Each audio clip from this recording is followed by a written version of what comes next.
and welcome to another tarot reading from me.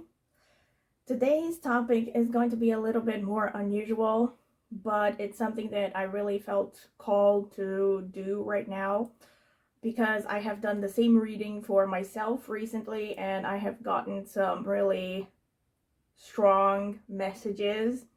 So I thought that this was going to be a useful reading to a lot of other people. So without further ado, this is about what karma you are meant to heal in this lifetime. More specifically, what ancestral karma you are meant to heal in this lifetime. So this refers to stuff that has been passed down from one generation to another.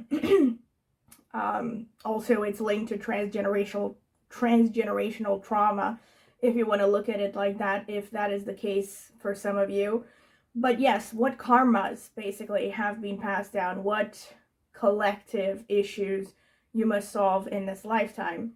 And once again, I have chosen the crystals intuitively, and I know it looks a little bit eclectic, but these are the crystals that I really felt called to use.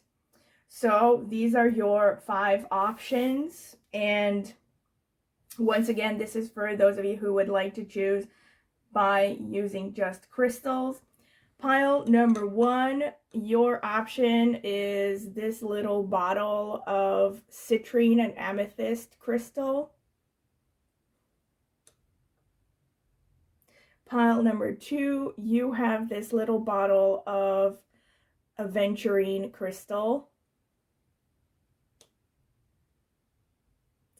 Pile number 3, you have this little bottle of onyx crystal.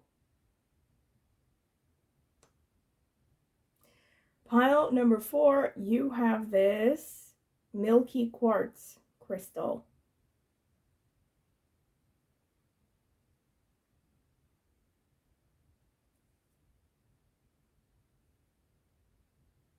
All right. And pile number 5, you have this fluorite crystal.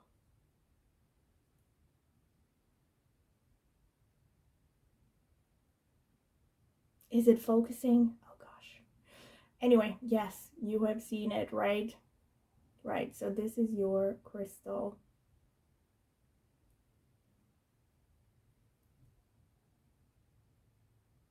So, you can pause the video if you need more time to select your crystal.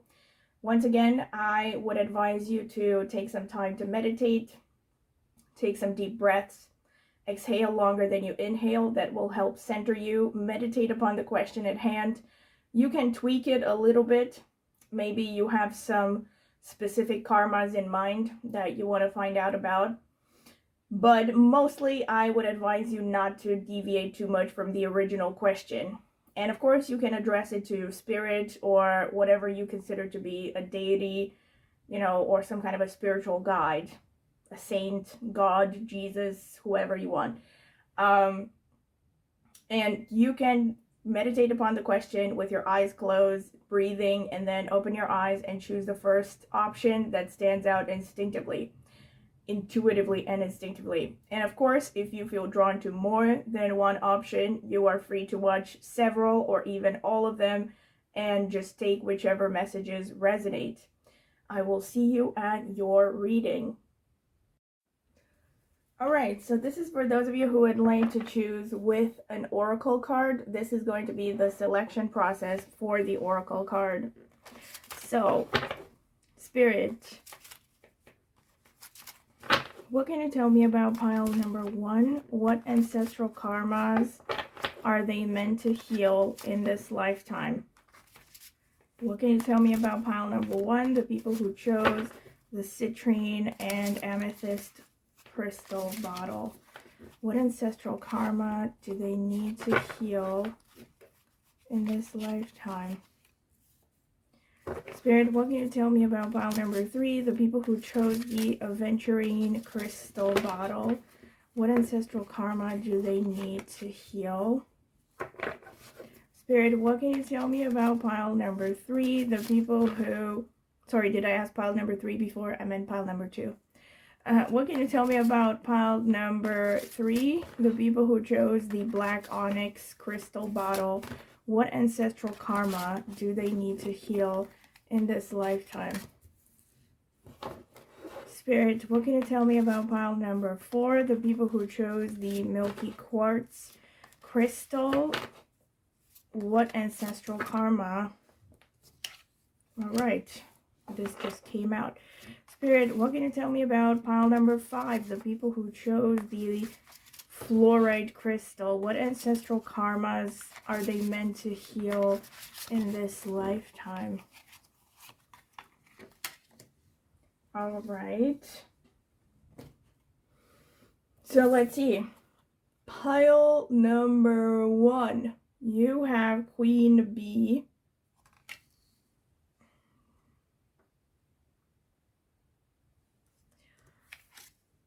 Pile number 2, you have A Long Way Home. Pile number 3, you have No Rain Today. And this onyx bottle. Pile number 4, you have, wow, The Art of Seduction and the milky quartz crystal. And last but not least, pile number 5, you have The Journey. All right, so these are your options. Again, you can pause the video if you need more time to decide. Let me see. Do I need to rearrange? No, that's fine. So you can pause the video if you need more time to decide. Pile number 1, pile number 2, pile number 3, pile number 4, pile number 5. And once again, my advice is you take some deep breaths, meditate upon the question at hand, exhale longer than you inhale. That will help center you and calm you down. And then choose the first pile intuitively. And of course, if you feel drawn to more than one pile, you are free to watch several or even all of them and just take whichever messages resonate. And before I continue, please don't forget to subscribe and also like the video and also comment in the comment section. And yes, click on the notifications bell if you want to see when I post a new reading. Thank you, and I will see you at your reading. So welcome once again. This is for those of you who would like to choose with both crystals and oracle cards. So pile number 1, you have this oracle over here, oracle card, and or this citrine and amethyst crystal bottle. Pile number 2, you have this card over here, and or this aventurine crystal bottle. Pile number 3, you have this card over here, and or this black onyx crystal bottle.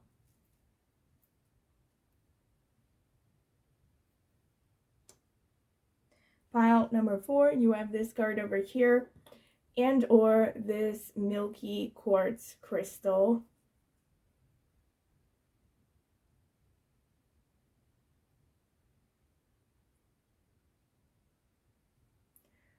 Pile number 5, you have this card over here, and or this fluorite crystal.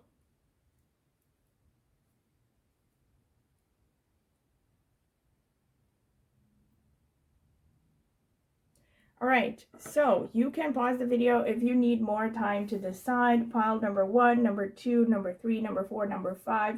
Once again, my advice is that you take some deep breaths, exhale longer than you inhale, and then concentrate upon the question at hand. You can even tweak it a little bit, especially if maybe you have some ancestral karma in mind, and ask questions about that. Although mainly I would say stick to the general theme. Don't go too crazy with asking other questions. And also you can address the question to whoever or whatever you consider to be a higher spiritual power, whether it's God or a certain deity or spirit or however you want to call it, or your higher self or something, and whatever helps you to get in that faith energy. And yes, and then open your eyes and choose whatever pile stands out intuitively without overthinking it. And then, of course, if you're interested to more than one, interested as in drawn to more than one pile, you can look at several or even all of these readings and just choose whichever messages resonate. And before I continue, I would ask you to please subscribe to my channel if you haven't already done so, because I have checked the analytics and most people who watch the videos regularly are not subscribed to the channel. So please subscribe. It's free and it will only take a second. And then if you want to see when I will post a new reading, you can also hit the notifications bell. And also please comment in the comment section with any feedback you would like to give. It's really important and I would love to hear your opinions, of course. And also, if you're interested in a personal consultation, I do consultations on tarot and astrology, and you can contact me at the email address in the video description for more information. Okay, thank you, and I will see you at your reading. So, welcome pile number 1. This is your reading. If you have chosen this little bottle of citrine and amethyst crystal, and or this card that says Queen Bee, for which I will read the description after I select the rest of the cards. Where should I put? I'm going to put this here. All right. So this is going to be the shuffling phase. You can skip to the timestamps if you are not interested in seeing this phase. All right, Spirit, what can you tell me about pile number 1's ancestral karma? What ancestral karma do they need to fix in this lifetime? What ancestral karma do they need to fix in this lifetime? What ancestral karma do they need to fix in this lifetime? What ancestral karma do they need to fix in this lifetime? Spirit, what ancestral karma do they need to fix in this lifetime?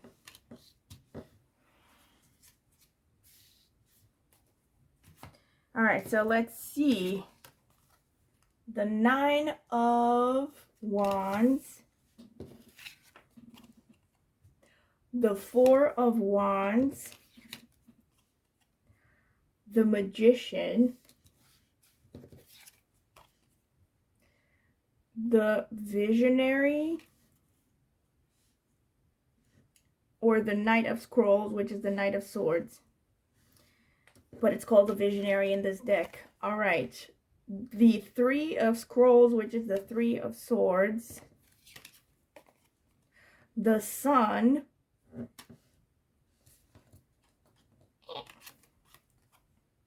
The Knight of Spirals, which is the Knight of Wands.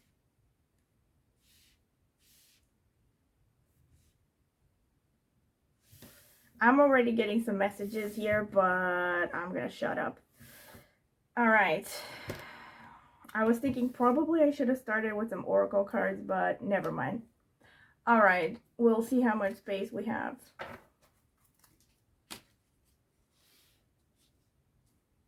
So here, yeah, all right. Spirit, what can you tell me about pile number 1, the people who chose the citrine and amethyst crystal? What ancestral karmas are they meant to heal in this lifetime?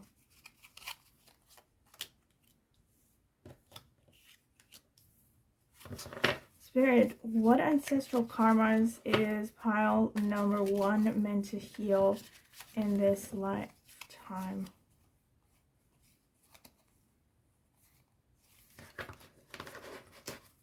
What ancestral karmas is pile number 1 meant to heal in this lifetime?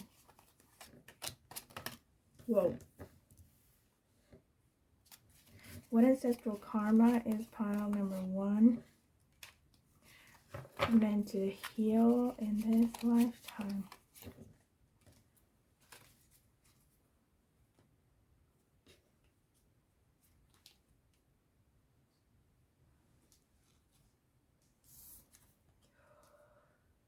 The Knight, sorry, no, the King of Wands. The King of Wands. Get out of my way, Leaf. Death. The Knight of Cups.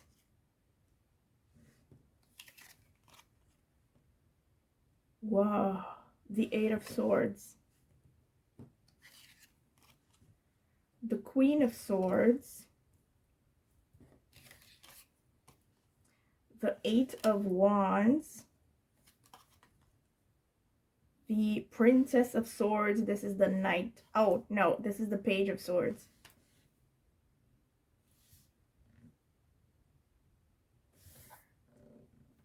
All right, let me get some more cards. Spirit, I don't know if you're going to see them. Are you going to see them? Gosh. Wait, I think I have to change the camera angle a little bit. All right, back. Spirit, what can you tell me?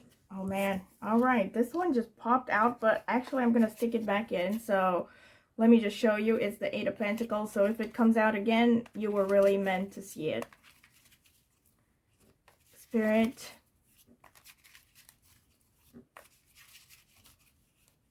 what can you tell me about pile number 1's ancestral karmas? What ancestral karmas are they meant to heal in this lifetime? What ancestral karmas is pile number 1 meant to heal in this lifetime?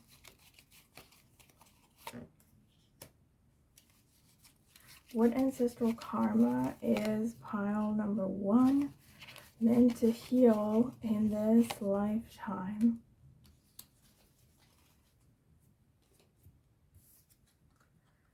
Five of Swords.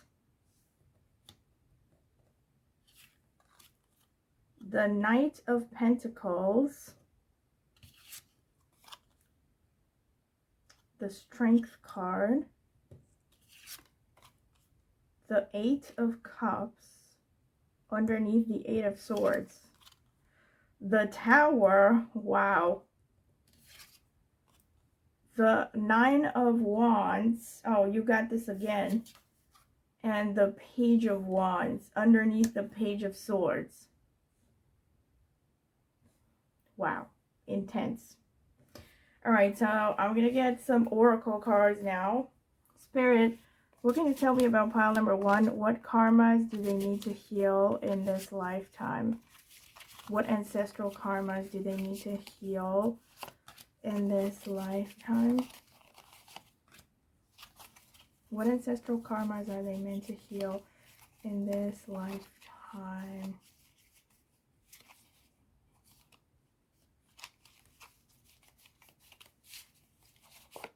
No, I'm really getting this one. So let's see. You have freedom, awakening, and change. Change is a confirmation of the Death card. Yeah, freedom is actually in line with what I was already thinking, but let me look at the description for this card, Queen Bee. Let me see what it says. So, Queen Bee, strength, growth, motherhood. Madam Queen Bee is big and strong, yet gentle and mothering. Her skirt is a flower tower, a home for bees that sustain our ecosystem. She gives strength, power, and life to her surroundings. She is Mother Nature. She is responsible for the tulips that send energy into the world, and all that grows to know the beauty of each day. Her children are the children of Earth. She nurtures all of us. Wow. Wow, wow, wow, wow, wow. Very interesting. Yeah, my first impression, honestly, when I saw the cards, especially the first line of cards, was you are someone, I mean, your bloodline. Again, bear in mind that this could be, you know, some of your ancestors, or this could be even you in this lifetime. This is like your family's karma, basically. I feel like your family's karma is that they have been in positions of power over others in previous incarnations. And I mean, in their ancestor, your ancestors, I mean, or it could have been you in a previous reincarnation, because that's the theory of reincarnation, that you will reincarnate in the same bloodline as long as there are descendants of that bloodline. And what I wanted to say is, already when I saw the Magician and the Sun and the Knight of Swords with the Visionary, I feel like you are someone who has misused, like your ancestors, I mean, not you, have misused maybe even occult knowledge. Like, you have been used, like you had access to knowledge that other people didn't have. Now, I'm gonna use you, okay, because I keep like using you for some reason. Maybe there's a reason for that. I don't know. Spirit wants me to say you. It could be you in a past life. Yes, that's true. But you collectively, okay, the consciousness of your collective family karma. Okay, you all maybe have misused knowledge that you had, secret knowledge, occult knowledge against others that you should have taken care of. There is an overwhelming energy of Scorpio here. Now, for this reading, I'm not going to get into my astrological notes, because that's why I took 3 decks. I felt like this is enough to get a lot of information. So I'm going to stick to the decks this time. But what I will say, holy crap, I just realized, oh no, this is a 7. Yeah. It boils down to a 7 in numerology. But overall, there's an overwhelming number 8. Look this, number 8, number 8, number 8, number 8. So many number 8s. And the death card, which is a lot of scorpionic energy, right? It's a lot of power.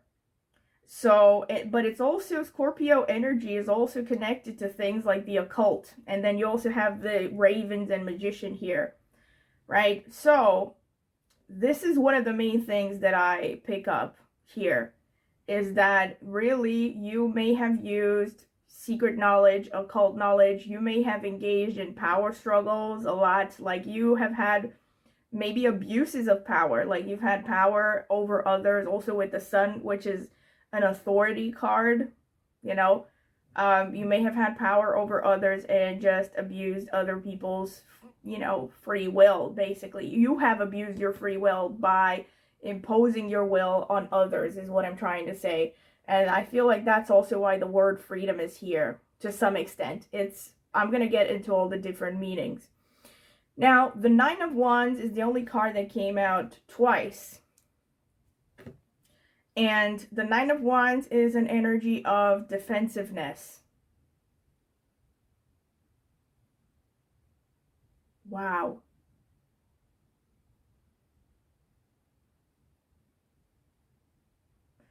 So I'm seeing really a lot of tendency to isolate yourselves.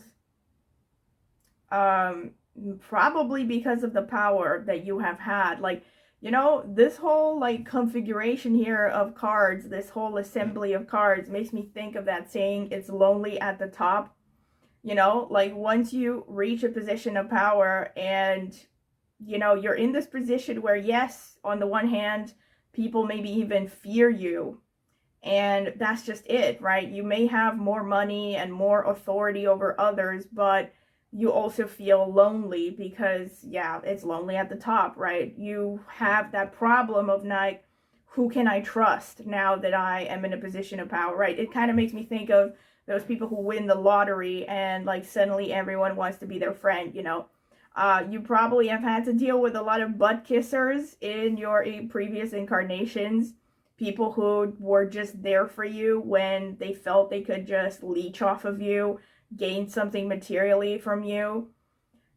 So, you know, what I'm getting here is kind of like, almost kind of like a cautionary tale or something, in the sense that, you know, this gives me a vibe of people who walked over dead bodies to get what they wanted, and then got to what they wanted and really realized that they miscalculated how many challenges they would have to deal with once they made it to the top, you know.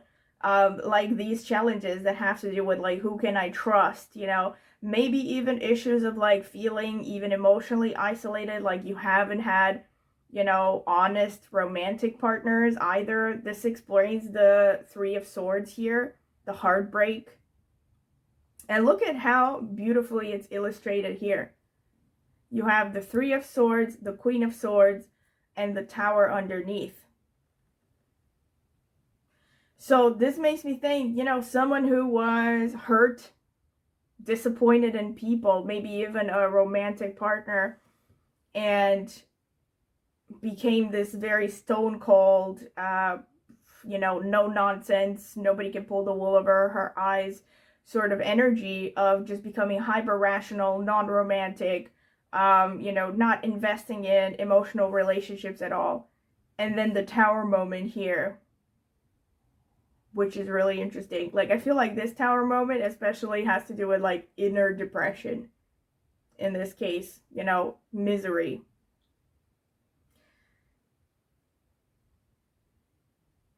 Huh. Look at this as well. The Knight of Swords and the Eight of Swords and the Eight of Cups. This is like someone who, you know, again, the Knight of Swords is an energy that is very aggressive, very impetuous, basically takes things by force.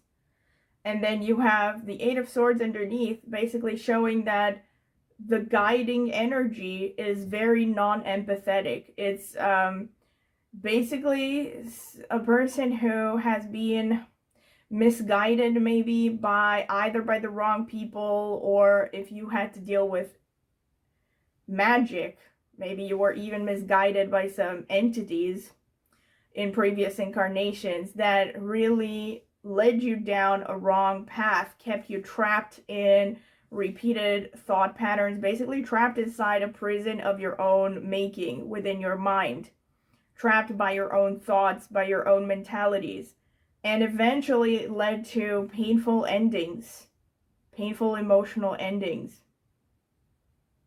Having to leave things behind. Wow. See, and this is basically a confirmation of what I said before. There's like this feeling of disappointment here. Like, this is like an energy that is like super, how should I put it, pumped up, you know, wants to take over the world by force if necessary, and will do anything to get what it wants. And then you have here basically having the blinkers on, and then you have, it ends in heartbreak. It ends in this, and then the Three of Swords, which is further heartbreak. So this is really the feeling, the overall feeling that I'm getting. One of them is that in the past you may have been someone who's really ruthless. Or in your bloodline, there have been people who are ruthless, who got things by force.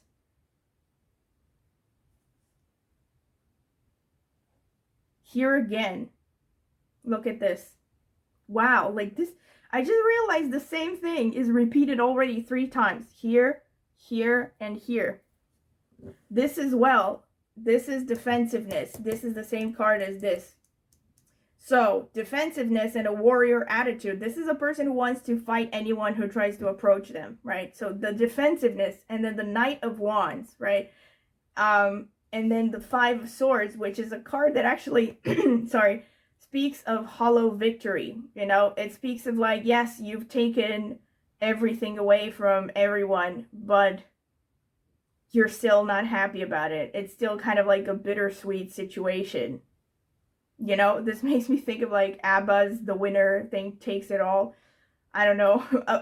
Granted that music is not about the disappointment of the winner, but it's about the disappointment of the loser.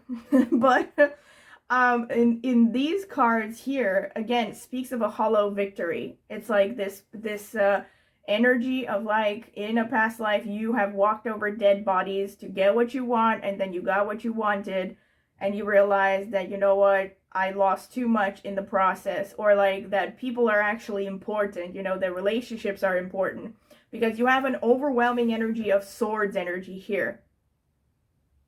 A little bit of wands, yes, but a lot of swords. The Queen of Swords, the Eight of Swords, the Three of Swords.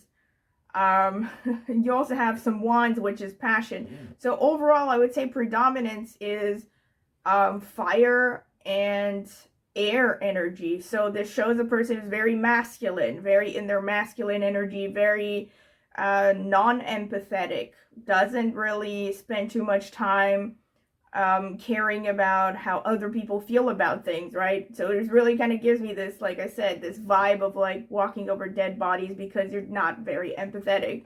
But then you have an interesting line here with the Magician and the Knight of Cups and the Strength underneath. Wow.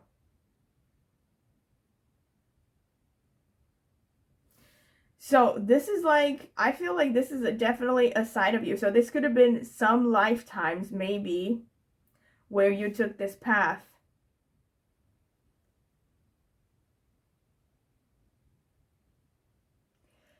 Like there's also a side, I mean, I think, but overwhelmingly you have a lot of negatives, and then you have this potentially positive thing where you have the Knight of Cups and, yeah, the Magician, the Knight of Cups, and the Strength, which to me actually shows like a more positive expression of all these stories, actually, in the sense that you could have used your ability, your higher understanding, and your intuition to go through your challenges instead of, you know, cutting through them with brute force, as the Knight of Swords would do, or as the King of Wands would do. And here you have the Knight of Cups, which is a very gentle energy. It's still a knight, right? But this is like, you know what? There was this movie ages ago called The Silent Warrior. Kind of makes me think of that. Or think of Jim Jarmusch's Path of the... No, it's not Path of the Samurai. It's called Ghost Dog. I don't know if you've seen that movie, right? It's like, basically you're still kind of like a warrior energy, but a much more gentle and like only attacks when absolutely provoked sort of energy, as opposed to being trigger happy, you know, and you can't wait to just throw your fist first and ask questions later, right? So this shows basically a more wise warrior energy, using your intuition to overcome obstacles and building inner strength and fortitude. So I feel like these are maybe some of your lifetimes.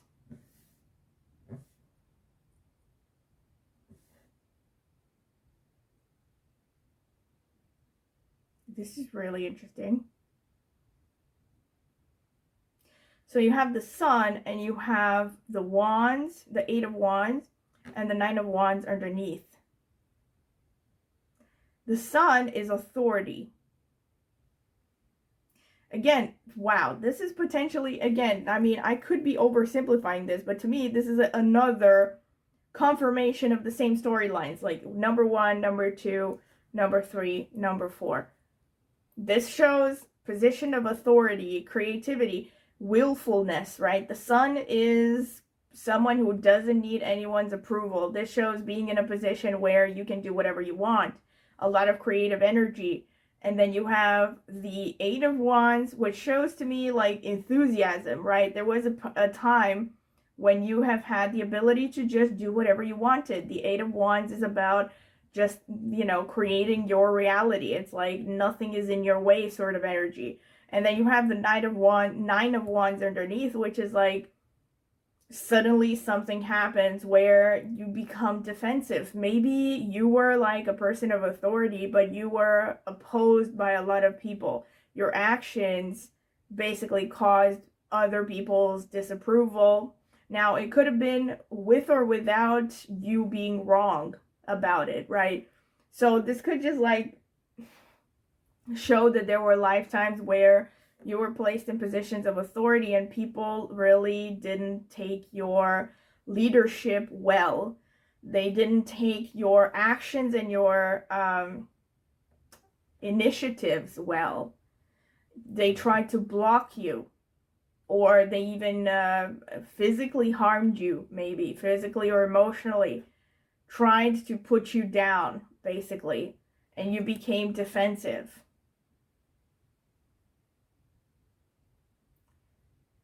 Knight of Wands,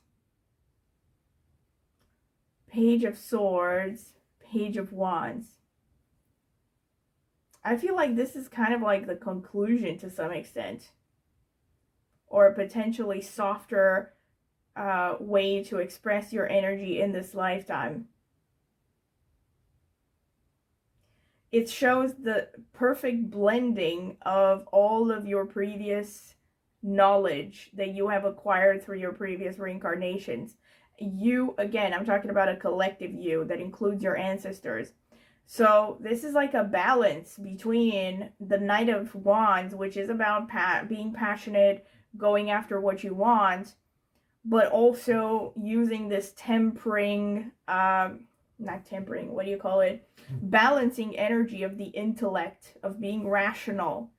And also the Page's energies are more humble sort of energy, right? So this is about you, basically not being as driven by ego or power, but rather staying open and curious in life, and enjoying the ride as you go along.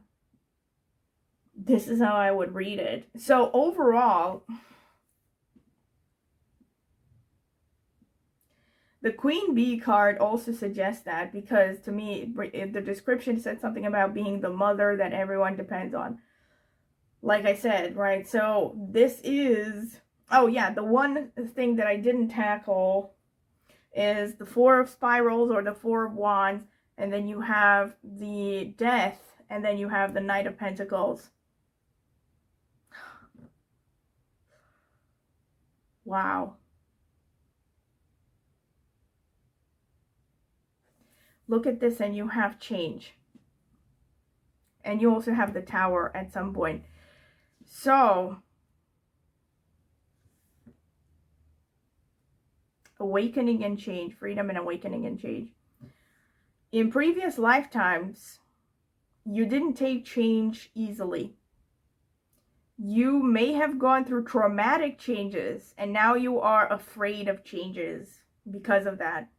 Because the Tower is a traumatic change, the Death also is a traumatic change. Now, there might be different opinions about this, but if you see the Death card, if you ask me, this is not an easy breezy situation in life. And then look at how interesting this is. You have the Four of Wands, and you have here number 13, which boils down to a 4 in numerology as well, and it's associated with a Death card.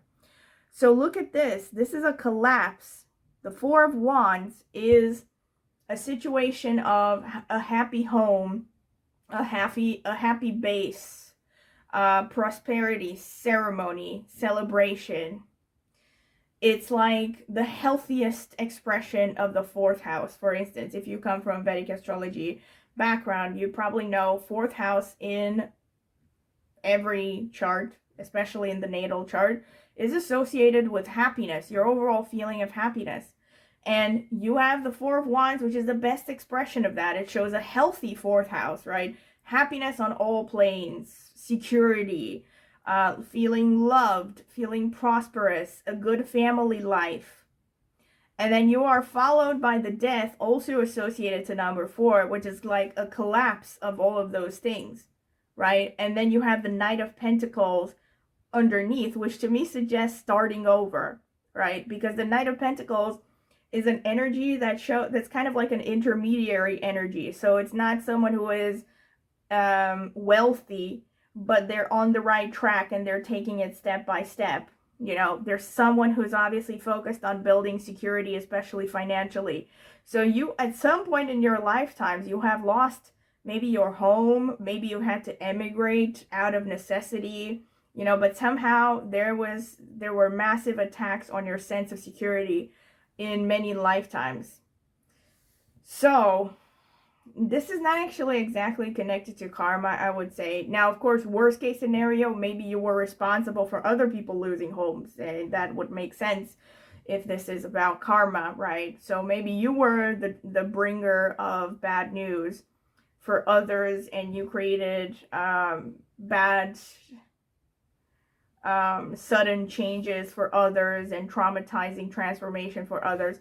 So this could be that you are now meant to go through a lot of changes that have nothing to do with your, you know, that make you feel like you don't have much control over your surroundings and you need to adapt quickly, you know. So with respect to what karmas you have to heal, I'm picking multiple things here. But look at this, awakening. Awakening to me speaks of, let me look at the card. All right, so it's not very, very suggestive. Great, so my video interrupted and now I have to start again. So I was gonna say, yes, look at the card. So the card is not very suggestive, this awakening card, but it does show a woman, you know, looking up towards the sky, looking towards a higher consciousness, maybe God. And basically there's this message here that you are meant to, I think the awakening is actually about you realizing that you are a part of a greater picture, and that you need to learn empathy, and you also need to learn how you can be of service to others. This is also why you have this Queen Bee card, which speaks of being a mother to everyone, right? So this is about sharing your energy. It's about not just achieving success, but also helping others to achieve success, or helping others to overcome crisis situations in their lives. Because at the end of the day, you are part of a whole, basically. So you are part of a bigger picture, and your job is not just to be focusing on your own ambitions and your own, how should I put it, your own success, your own status, you know.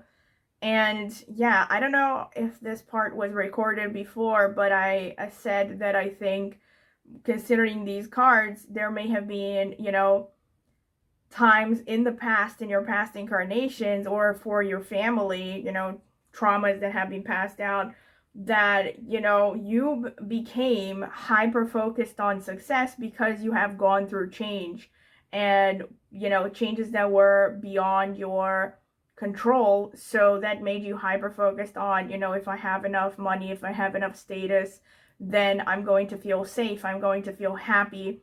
And unfortunately, you let, you know, money and status become basically the goal, the main goal of your life. And in the process, you have walked over dead bodies. You maybe have ended up throwing people under the bandwagon, you know, under the bus, left and right, so that you can become successful. But at the end of it all, you became very defensive and pretty unfulfilled emotionally. Maybe you haven't even had like really strong emotional connections or friendships or romantic connections in past lives because of your drive to just be successful, and everything had to come second to this drive for power and security.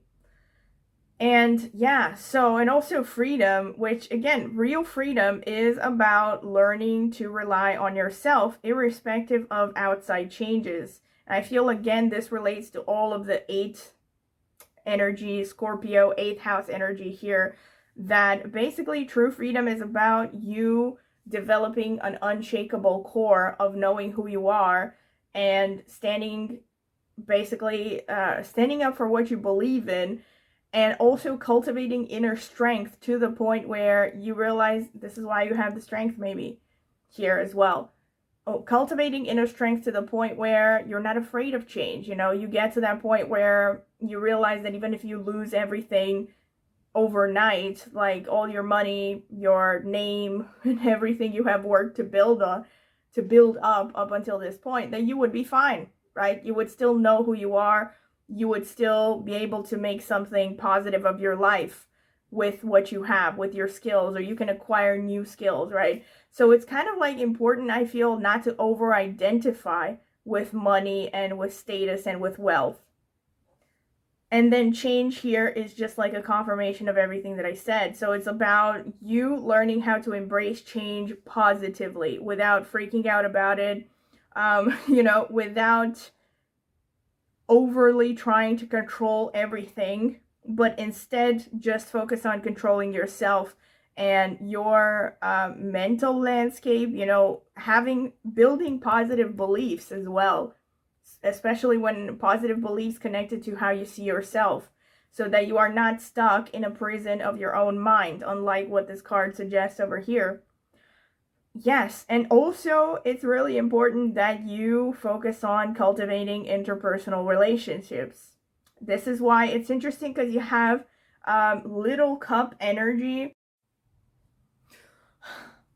The recording interrupted yet again, pile number 1. So I don't know. I deleted my storage, a lot of my storage, because I think it was full. Hopefully it will not stop again. So what I was going to say is that you have a lack of cups here in your cards, which basically shows that in your previous reincarnations, either you or your ancestors haven't really focused too much on developing your emotions. I mean, you do have the Knight of Cups, but the Eight of Cups is actually a pretty negative card connected to the Cups energy. So this basically, Cup stands for water in, you know, Vedic astrology and astrology in general.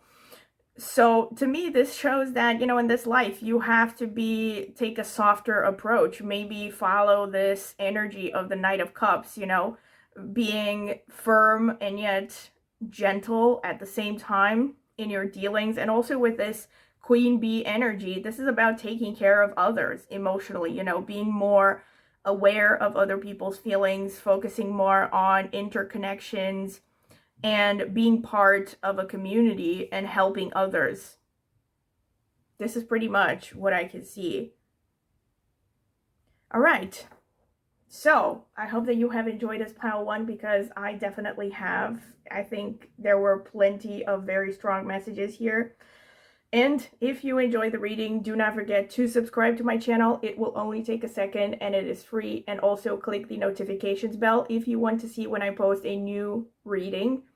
And also please comment in the comment section with any feedback you would like to give. It's really important for me and I would love to hear your opinions. And also, if you have any suggestions for future readings, of course, feel free to share them in the comment section. Also, if you are interested in a personal tarot reading, I'm going to leave more information about that in the video description. You can check it out. You can contact me and I can send you a pricing list as well as sample readings if you're interested. And I've also linked a link in the video description with reviews that I have gotten for private readings up until this point.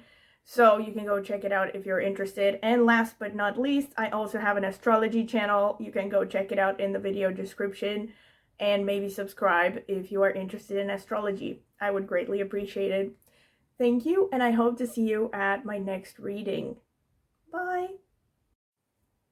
Hello, pile number 2. This is your reading if you have chosen this card over here that says A Long Way From Home, and or this little aventurine crystal bottle.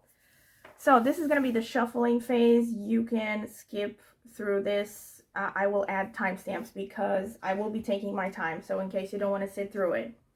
Spirit, what can you tell me about pile number 2? What ancestral karma are they meant to clear in this lifetime?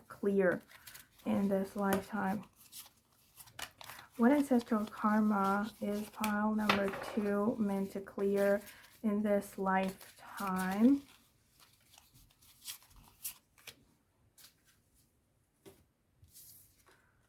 Reflection, harmony, wisdom. All right.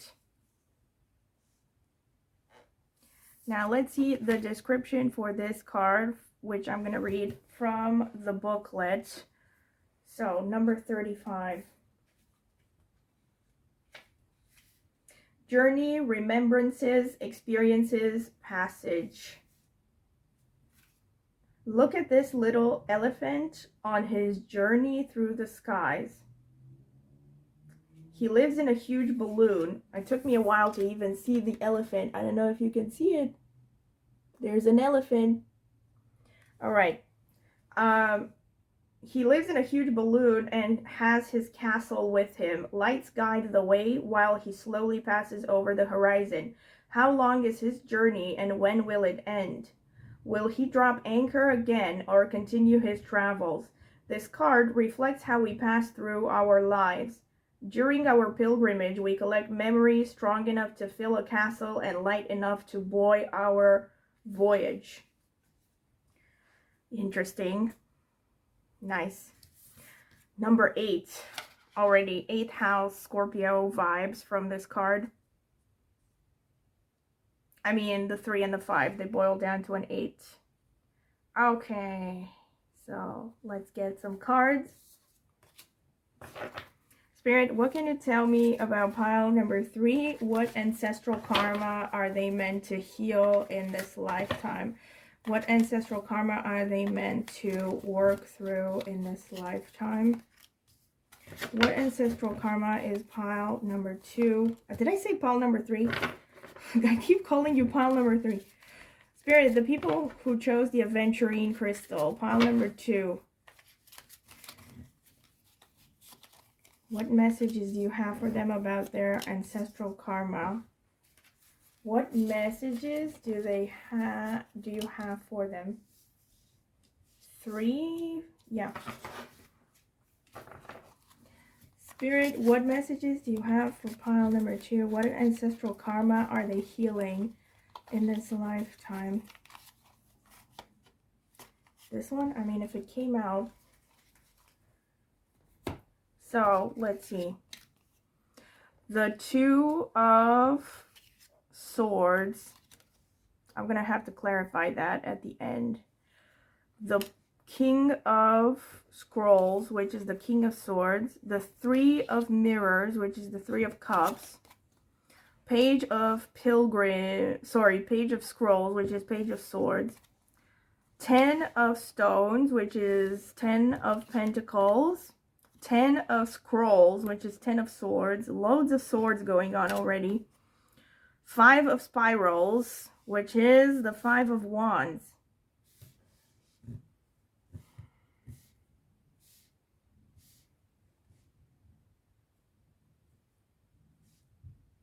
All right, let me get some more.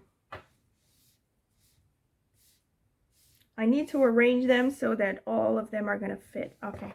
Spirit, what can you tell me about pile number 2, the people who chose the aventurine crystal? What ancestral karmas are they healing in this lifetime? What ancestral karmas are they meant to heal in this lifetime?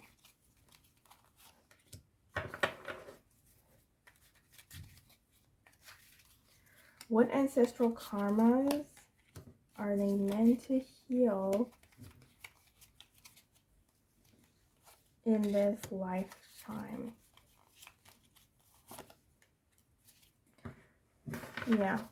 What ancestral karmas is pile number 2? Okay.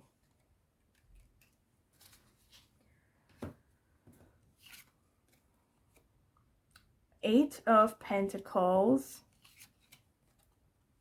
7 of Swords.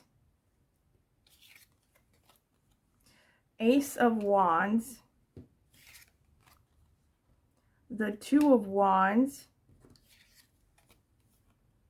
Whoa, the Judgment card.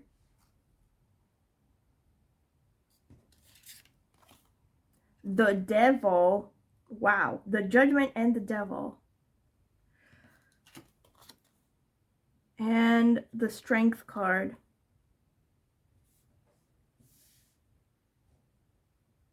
Okay. Spirit, what can you tell me about pile number 2, the people who chose the aventurine crystal? What ancestral karmas are they meant to heal in this lifetime? What ancestral karma are they meant to heal in this lifetime? What ancestral karma are they meant to heal in this, in this lifetime? Wow, that just like, yeah, it fell out. Okay, so you have the Two of Cups, the Page of Swords again, the Knight of Swords, the High Priestess,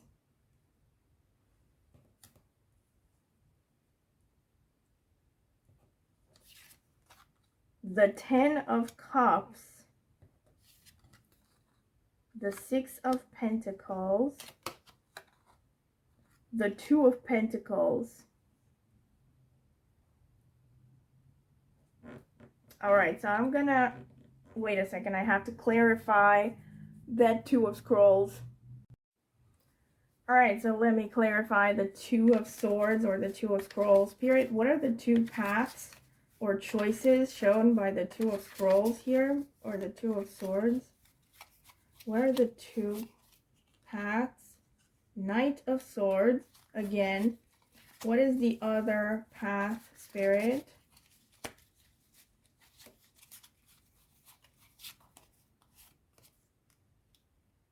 The Eight of Cups. Can you please clarify the Knight of Swords? Please clarify the Knight of Swords.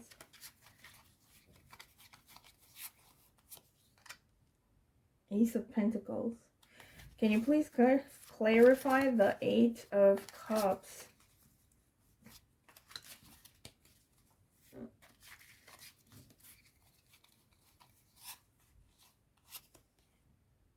Ten of Pentacles. So you already have, I don't know how to put these.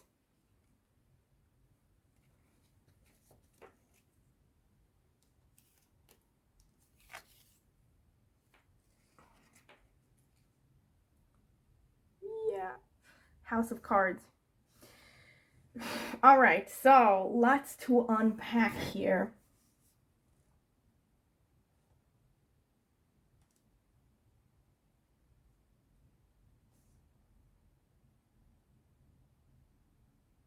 Prudence. You have the word prudence here.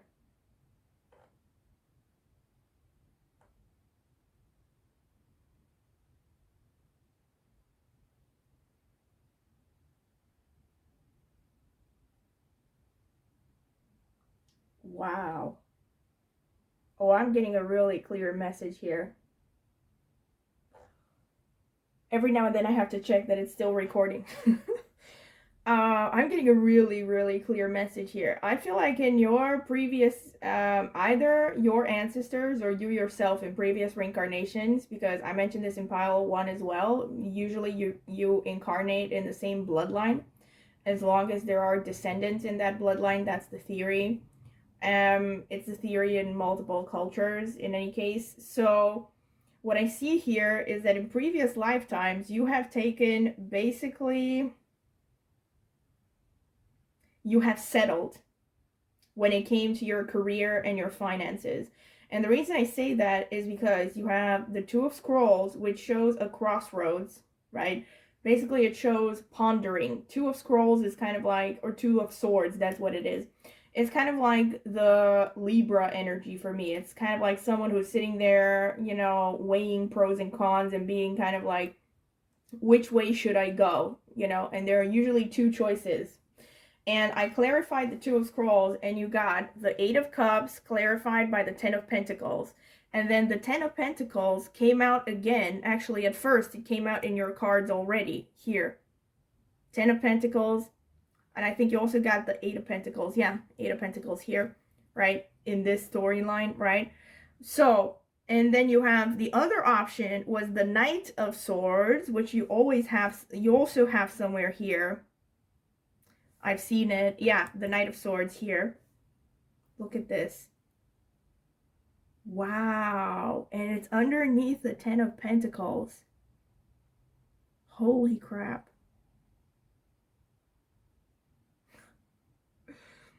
And in any case, so you got the Knight of Swords, and it's explained by the Ace of Pentacles, this card over here. I don't know if you can see it. Yeah, Ace of Pentacles.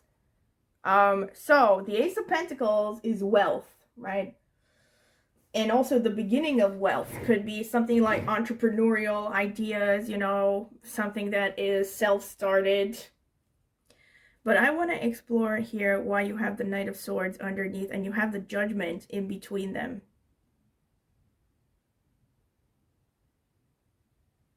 Wow.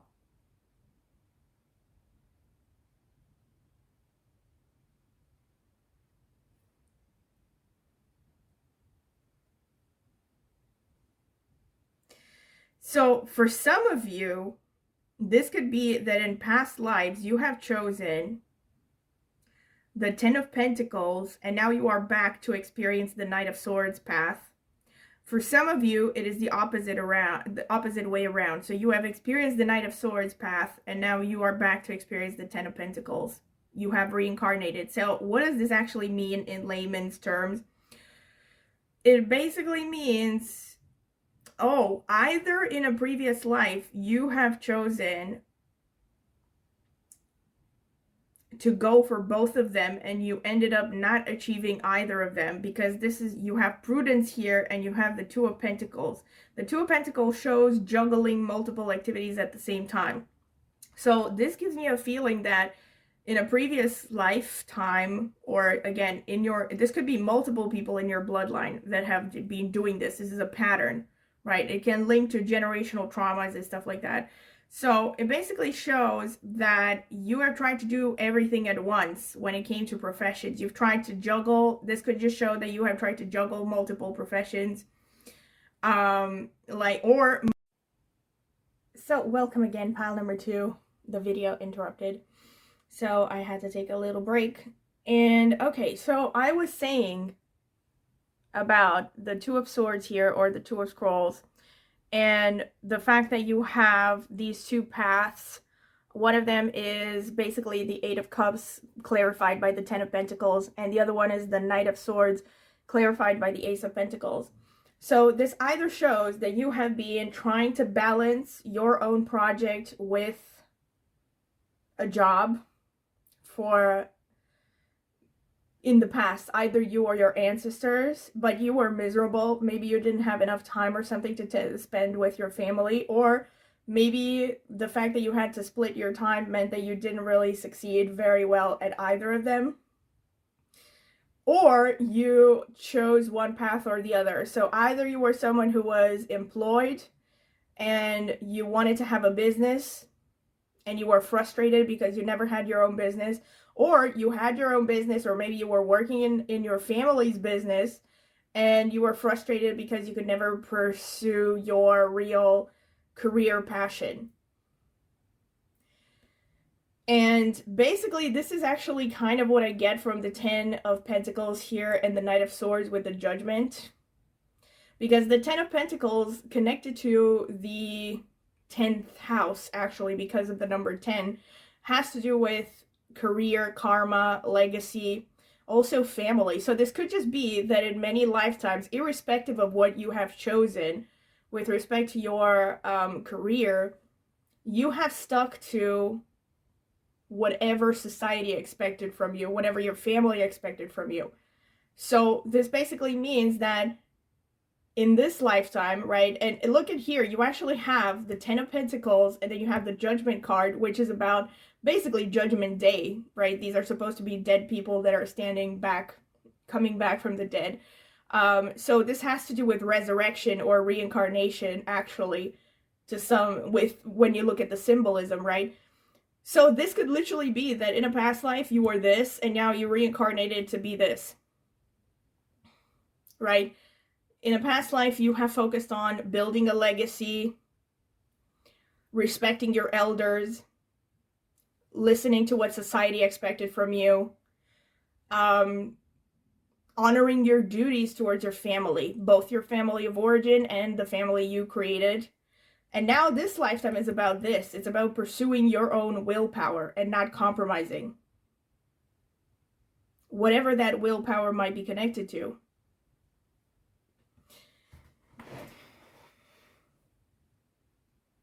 And you have the Page of Swords twice. You have the Page of Swords here and the Page of Swords here. Very interesting. Here you have the Page of Swords, the Two of Wands, and the High Priestess. And here you have the Ten of Swords, the Devil, and the Page of Swords. So the way that I would read this,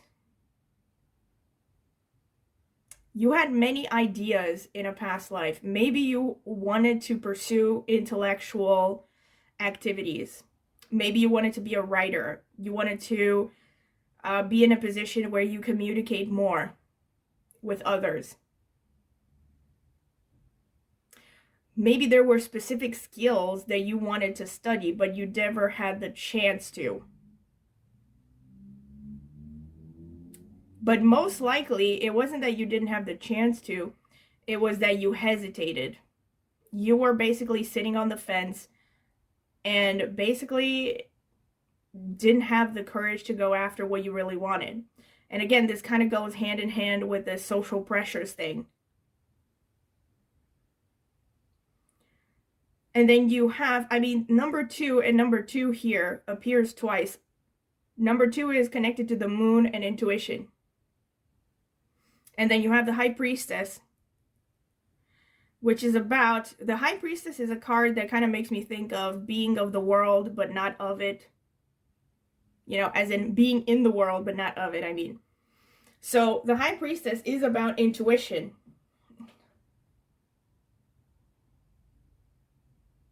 It's about higher knowledge, but it's also about bridging the intuition with the material world. So I feel like maybe in your past life,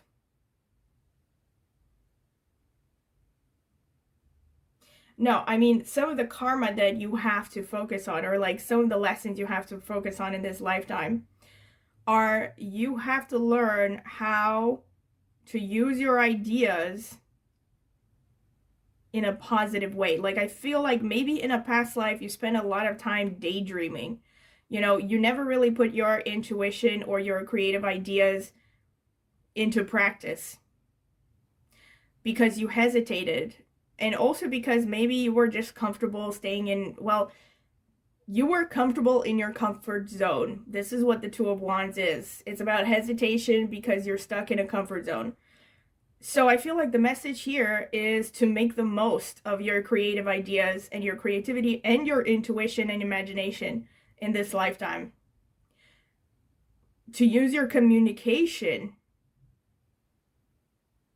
And of course, the Two of Wands also can be about connecting with people from foreign cultures. Because he's holding the globe here. So this could also be about this lifetime. You have to communicate your ideas to help others grow with respect to their spiritual development, emotional development. And then on the other hand, you have this, the other part where the Page of Swords appears. You have the Devil and you have the Ten of Swords. Wow.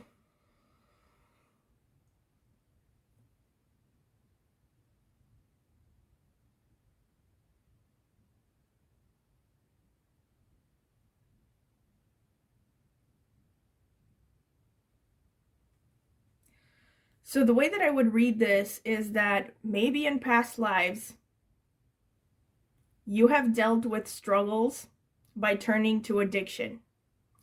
Maybe this is something that is a thing in your family, addictions of all kinds. This could be all kinds of very bad behaviors, right? Addiction to all kinds of things, substances, unhealthy sexuality, sexual practices, power plays, maybe addiction to power and money. It's anything that is basically in excess and not really helping you with respect to your higher development. And because it comes underneath the Ten of Swords, which is a card of basically defeat. And then you have the Page of Swords underneath. Wow, this could be about this lifetime again with communication. Like, why do I feel like some of you, you're very important. Communication is very important for you.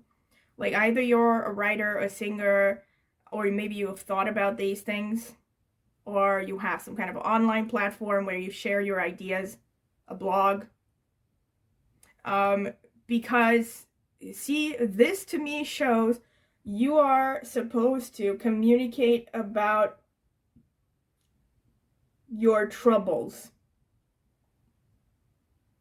the troubles you have had, maybe not just you, but your family, how addiction has affected your family.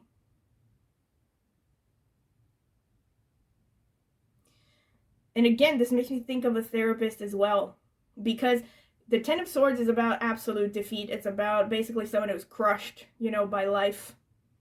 And so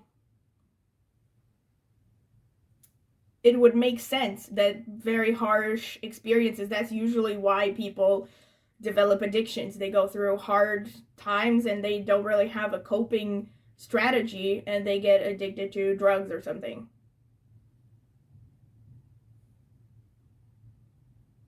So yeah, I feel like your job here is to communicate. Or, of course, another more simple way to see this is you should be the one to do therapy. Like, maybe you come from a history of addiction and it's, you know, it's fallen on your shoulders to be rational about it, you know, to analyze where this is coming from and end it. End the cycle of bad behavior, of addiction, of basically of coping with life's hardships in a very unhealthy way.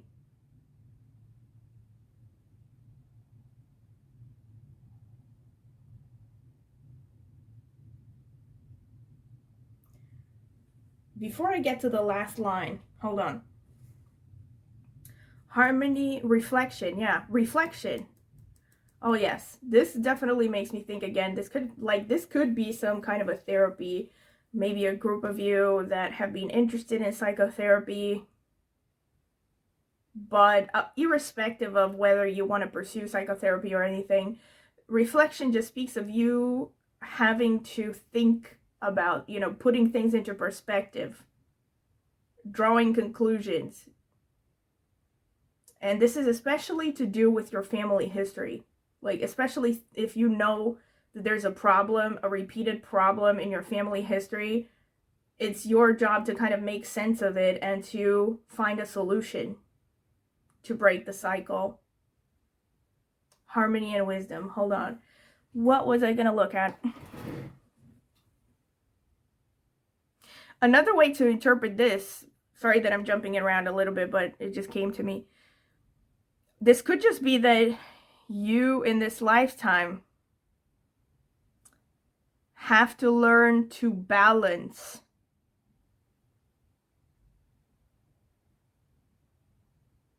your personal ambitions with respect to your profession and money with your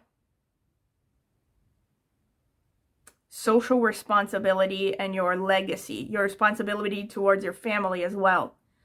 So this could, in layman's terms, mean that you maybe are going to go through a phase, not recommended, but some of you might be going through a phase in your life where you might have a job and you are also working on a side hustle. And you need to balance these things out.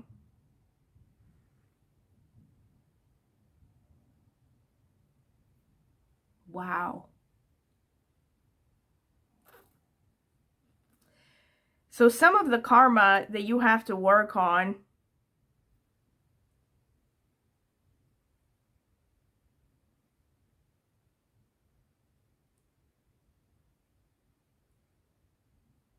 wow, definitely, like in this pile, there's a lot of responsibility that you have towards your intellectual abilities and your communication abilities. Like you are meant to cultivate your intellect in this lifetime. you have the King of Swords, the poet, the King of Swords, the Seven of Swords, and the Six of Pentacles. This to me makes me think, you know, in previous lifetimes, so you have come from a line most likely of people that were very intelligent. But maybe they didn't cultivate these abilities strongly enough.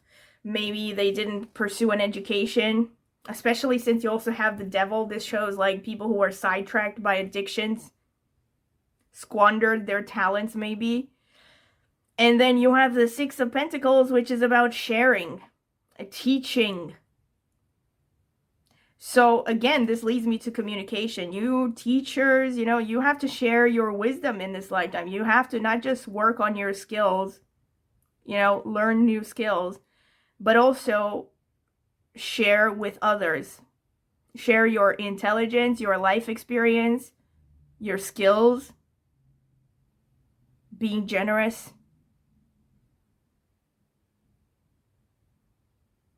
Making the most of your intellect, and don't use your, yeah, that's another thing. In past lives, I think you have used your intellect to actually cheat other people. You or your ancestors. I keep using these interchangeably. So when I say you in a past life, either you or someone in your family, right? So I'm talking about ancestral karma here. Or it could be several people, or it could be, you know, something that has been happening for many generations. Like maybe you have been in positions before where you were very intelligent, you were educated, but you used that intelligence for all the wrong reasons, like to get wealthy without giving anything back to others or to the community that you lived in. And then you have the Three of Cups and the Ace of Wands and the Ten of Cups.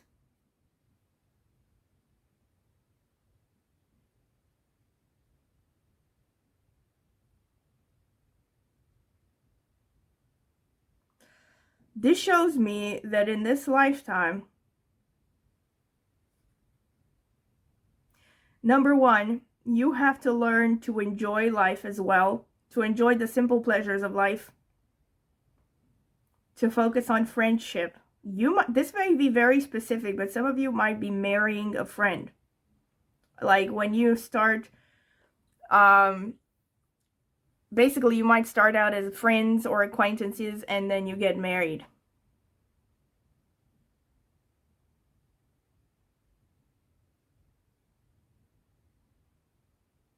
But this basically shows that part of your responsibility in this lifetime is to have a balance between a career and a family life. So you are meant to have a family life as well. And it shows you, oh wow. Again, this kind of makes me think of misdirected passion. So because the Three of Cups, like if you remember in the Universal Rider-Waite deck, it's a picture of those three women who are dancing in a circle holding a cup. So it's something to do with celebrations, good times, whatever. And then you have the Ace of Wands, which is about passions, and it also connects to sexual passion. And you have the Ten of Cups underneath. So this kind of makes me think of, hey, maybe in a past life you were a philanderer, right, who had several girlfriends, like, or boyfriends, depending on the situation. And in this lifetime, you are meant to direct all that passion into a family. Again, see how this resonates, especially for those of you who maybe come from, again, if it's a family thing where, I don't know, maybe you know cases where you've had ancestors who were very unfaithful and maybe had kids out of wedlock, stuff like that, you know, had a hard time directing their passions into their family and staying physically and emotionally faithful. That would really make sense. All right, so this is what I see. And also, Five of Spirals. the Strength card, and the Two of Cups.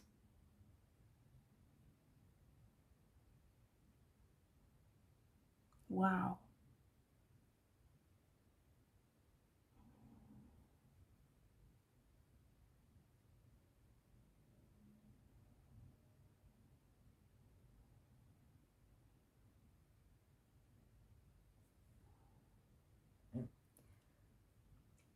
You're going to go through a lot of hardships.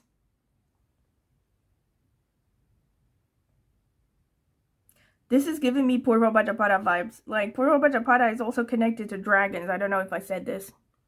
If you're coming from Vedic astrology, you know what I'm talking about. I'm talking about the nakshatra. And the way that I would read this is like, you have the Strength here with a lion. Like, if you can see this card, there's a lion there.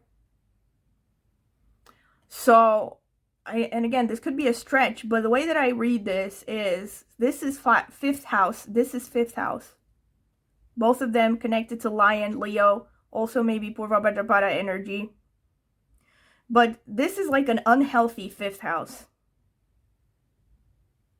This is like needing to prove yourself, or like, that's just it. Wow. You are starting out in life feeling like you are not really seen and heard for who you are. Maybe in your family system, maybe you grew up with narcissistic parents, or, you know, parents who just didn't really see or care much about who you are as an individual. Maybe didn't allow you to be yourself. So you always maybe felt like you had to shut down your authenticity, your uniqueness, your natural expression.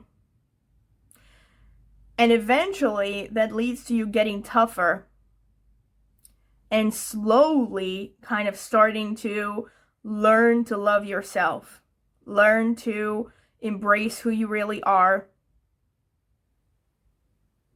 and figure out who you really are. You are in time building a very strong sense of identity because of repeated hardships. And the Two of Cups underneath, it's like telling you that you are meant to have a healthy relationship in this lifetime. You are meant to have a relationships maybe, you know, plural, but they're supposed to be healthy, as in mutual give and take. People who are equally involved in the relationship, not relationships where you are gonna have to sacrifice yourself for the sake of keeping the peace. Because that's most likely how you felt you had to behave when you were a kid.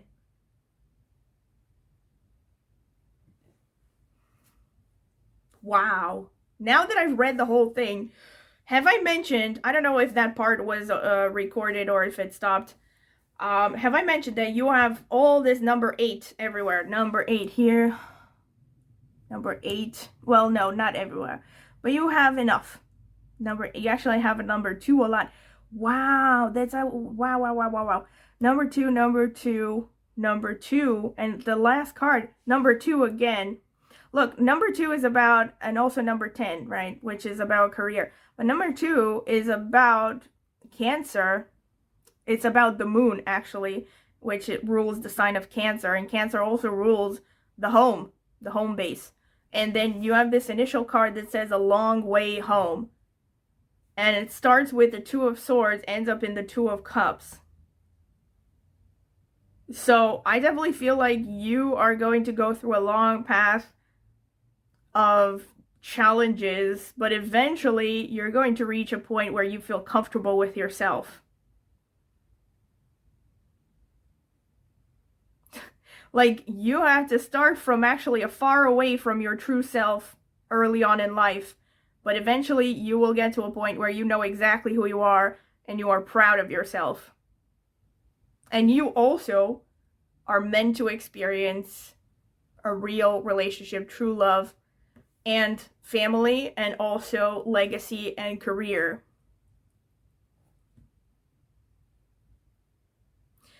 So yes, wow. And also harmony, look at this. Harmony and reflection, again, kind of make me think of the Two of Cups. Because reflection literally means you're looking at two things, you know, and look at these people, they're kind of like reflections of one another. You know, they're symmetrical if you cut it in half in the middle.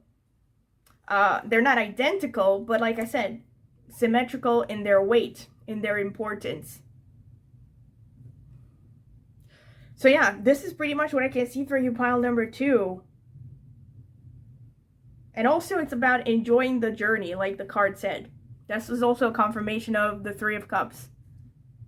Yeah, it's like, yeah, you are gonna achieve things, but it's also important to enjoy every step along the way. And build solid relationships. Alright, so this is pretty much what I can see for you, pile number 2, and I hope that you have enjoyed it.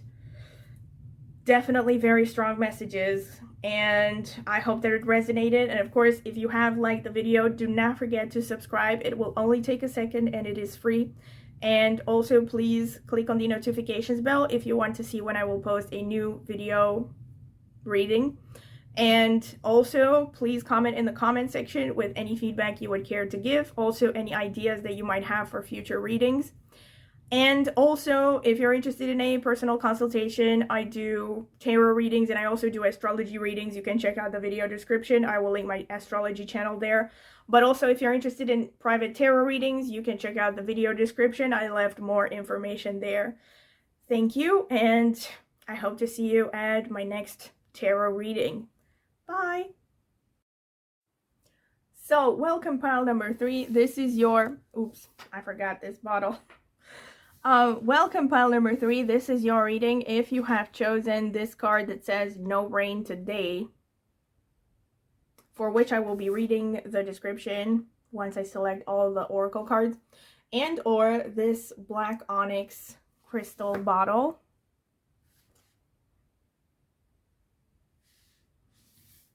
Alright, so this is going to be the shuffling phase, and I'm going to add timestamps. You can skip if you don't want to sit through it.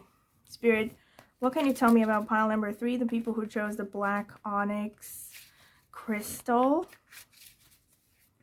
What can you tell me about pile number 3, the people who chose the black onyx crystal? What ancestral karmas are they meant to heal in this lifetime? What ancestral karmas are they meant to heal in this lifetime?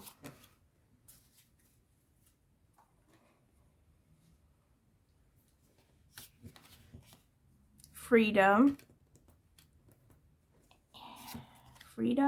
thought,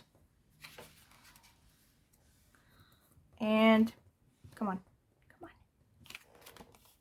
release.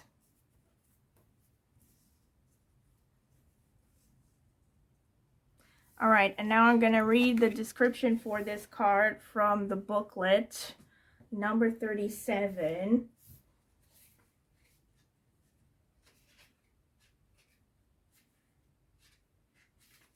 Comfort, positive view of life, energy, shine.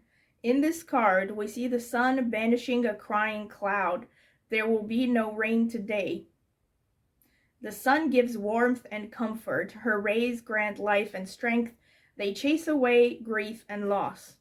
On dark days, turn your face towards the sun and let the shadows fall behind you. Sleep on your dancing shoes, if only for, slip on your dancing shoes, if only for a moment, and let the energy move through your body. Surround yourself with positive, happy people to foster an environment where you can shine. Very nice. All right. So let me see what the cards have to say. Spirit, what can you tell me?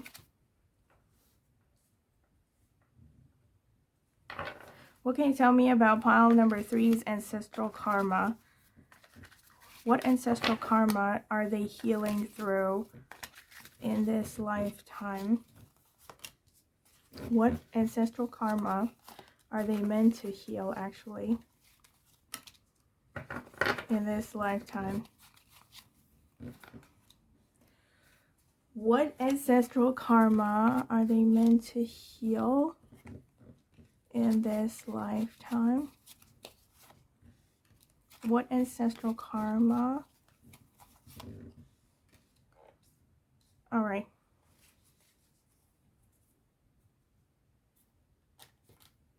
Let's see what cards. Ooh, the Nine of Swords, the Magician, the Two of Cups, the Eight of Swords, the Five of Pentacles, the Nine of Wands,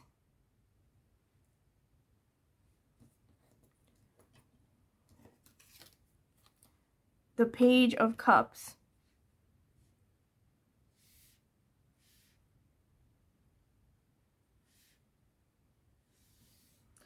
All right. Spirit, what do you have to tell me about pile number 3's ancestral karma? What ancestral karma are they meant to be healing in this lifetime? Okay, all these cards wanted to come out. Spirit, what ancestral karma is pile number 3 meant to heal in this lifetime?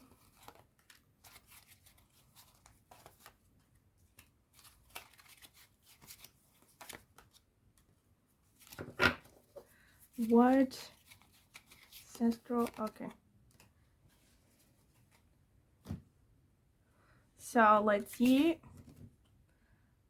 Princess of Swords. Oh, this is the Page of Swords. Knight of Cups. Four of Cups.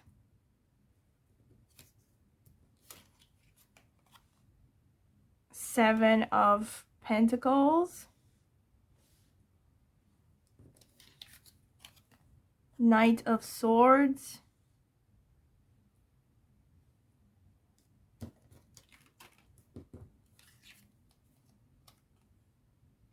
Emperor, the Emperor, the King of Swords. All right.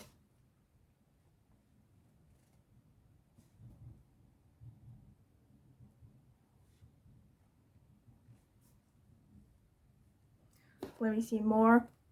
Spirit, what can you tell me about pile number 3's ancestral karma? What ancestral karma are they meant to heal in this lifetime?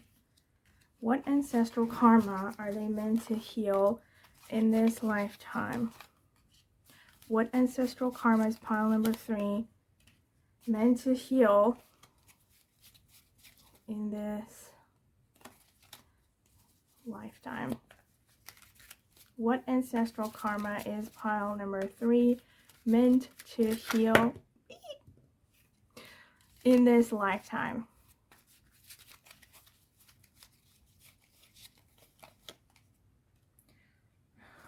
What ancestral karma is pile number 3 meant to heal?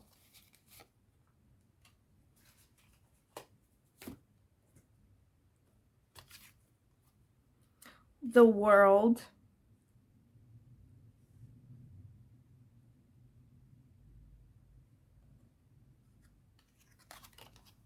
Temperance.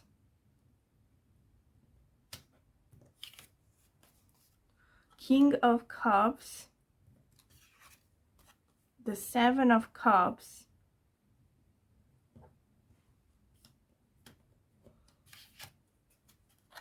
The Devil.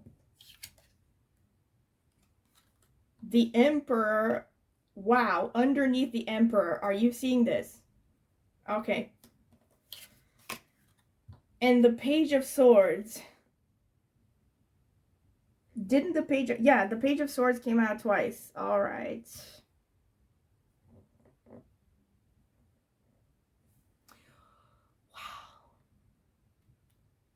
I hope you can see the cards. Can you see the cards? Yes, I hope you can.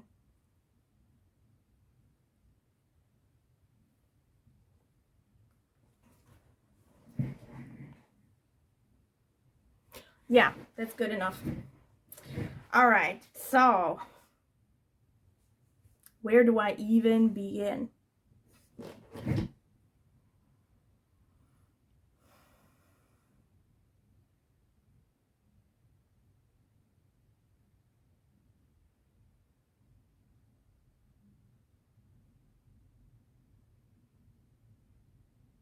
look at this.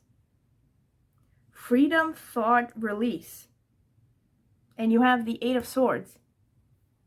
Release from thoughts. So obviously this says that your ancestral karma has to do with limiting beliefs. Limiting, not so much beliefs even, but thought patterns, attitudes. You have the Nine of Swords, and you have the Page of Swords underneath, and you have the World. There's like, I feel like more than any other pile, you may have been occultists in a past life, or your bloodline, someone in your bloodline. You have used information, you know, like magic even, in the wrong ways. You may have been a person of importance as well who maybe used black magic against opponents, because you have the Emperor twice, and you also have the Devil, and you have the Knight of Swords. But going back to the Nine of Swords, and you have the Page of Swords and the World, and here you have Page of Cups, King of Swords, Page of Swords. Interesting.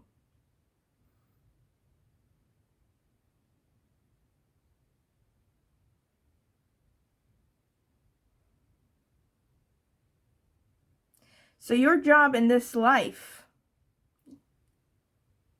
is to, wow.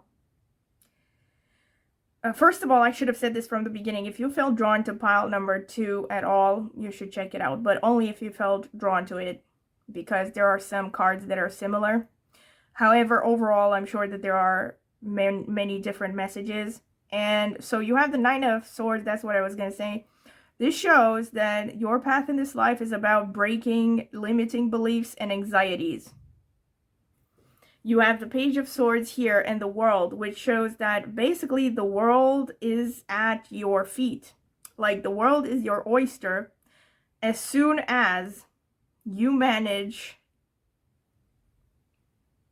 to overcome your own limiting beliefs, your fears, your worries, your insecurities, your anxiety. And you have the Page of Swords in between, which shows you need to practice healthy thinking, analytical thinking,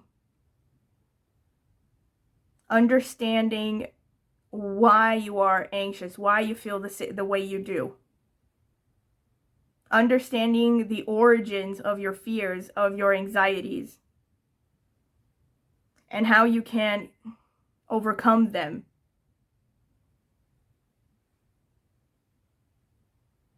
And then you have the Magician, the Knight of Cups, and Temperance.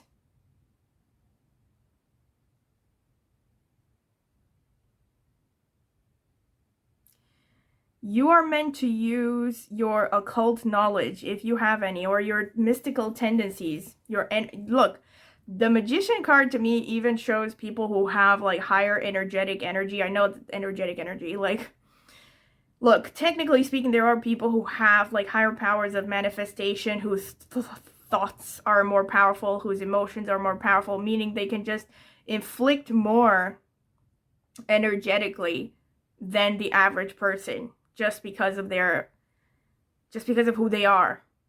I mean, this is backed up by other cultures as well. I'm not going to get into it, but it's just, you know, especially if you have been coming from a bloodline. Maybe you came from a bloodline of, I don't know, witch doctors or Wiccans or whatever. Like, you've dealt with occults before. You have more power than the average person, and you are meant to blend your energy, like maybe your darker tendencies, like your tendency to use this for control, for manipulation, to gain personal power. and take a compassionate approach because of this Knight of Cups. The Temperance speaks of blending and balance. Finding a balance between, I think, light and darkness. Holy crap. Like, I just realized your card. Yeah, your card says no rain today. And it's about the sun banishing a cloud. And numerologically, it boils down to the number 1, which is actually corresponding to the sun. And here you also have the number 1.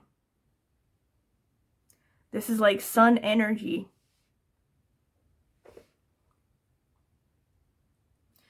Use your powers to create and to manifest in the world gently. Help others, help nature. But your path is going to be a long one. You're not going to get things easily. You will be tested along the way. Look at this. Here, the Temperance, you have the crown here on top of the mountains. Nature is somehow really important for you. You might be a Wiccan, or you're like, when you, maybe you come from like a line of witches who have used elements, you know, to manifest, I don't know, like candle magic. And candles are not even that natural, but there are all kinds of spells that use natural elements. Burning stuff, just being in nature when you cast rituals and stuff like that. You have the 2 of Cups and the 4 of Cups and then the King of Cups, loads of cups. You're definitely very intuitive. Wow, like very strong intuition. Like I said, probably the most occult, I mean, so far the most occult group. But what I was gonna say is 2 of Mirrors or 2 of Cups, and here, and then you have the 4 of Cups and then the King of Cups. To me, this shows that your path in this life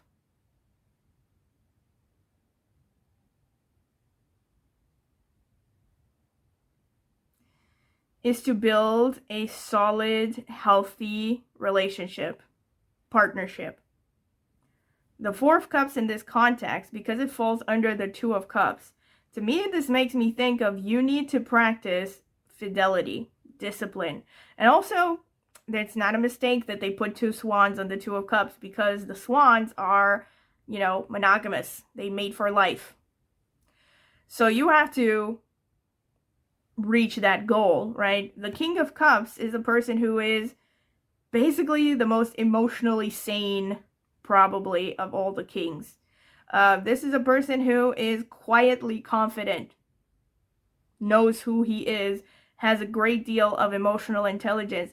This is a message overall of like, you don't have to basically have a lot of romantic conquests to prove that you are a king or a queen. This is telling you that it's basically part of your journey to learn how to have healthy, monogamous, mutually committed relationships in this lifetime. And if this contrasts to the environment that you grew up in or stories about your family, that would make even more sense. And here we have, okay, the 8 of Swords, the 7 of Pentacles, and the 7 again. 7 of Cups.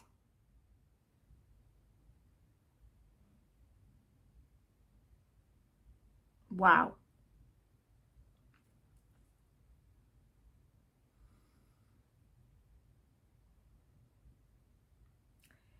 Your limiting beliefs.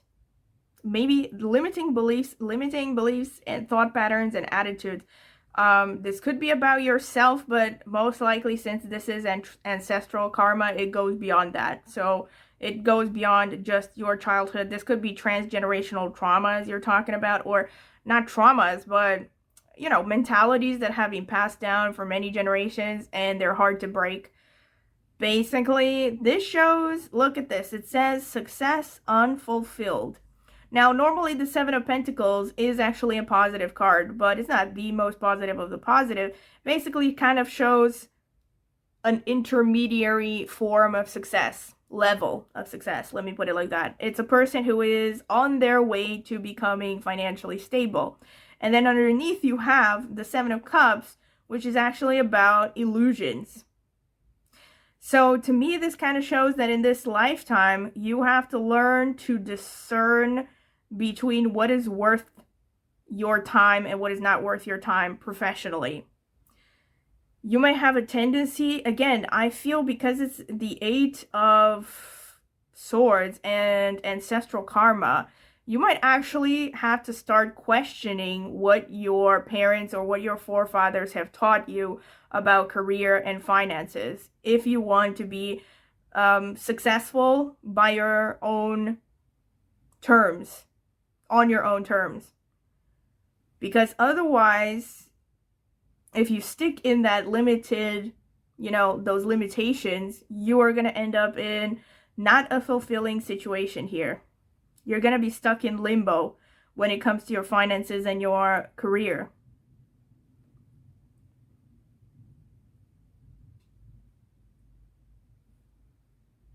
So you have the Five of Pentacles, the Knight of Swords, and the Devil. This makes even more sense. Wow.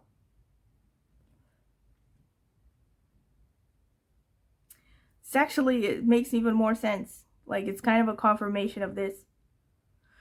So, you have a tendency, I think your natural tendency and the tendencies of your ancestors have been to use aggression to get what they want.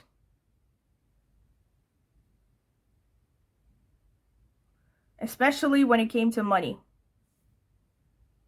Not just aggression, but you may have done things that were like, this whole column here, like, looks to me like a drug dealer story. Like,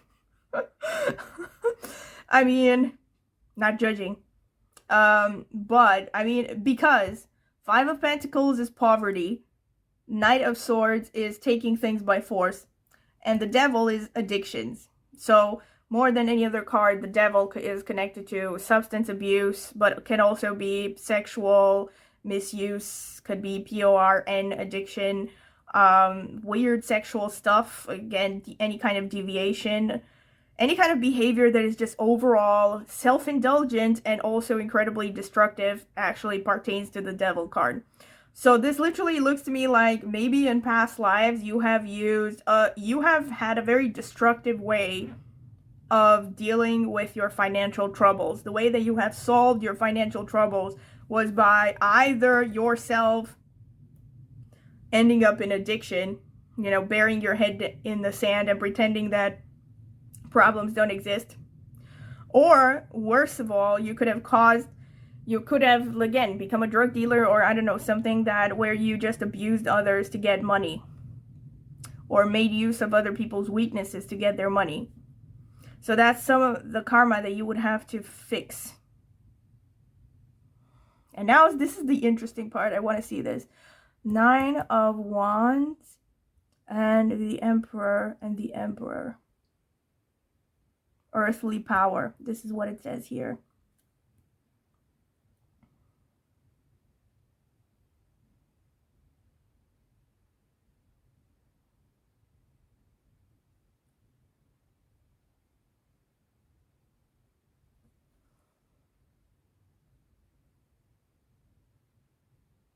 Best case scenario here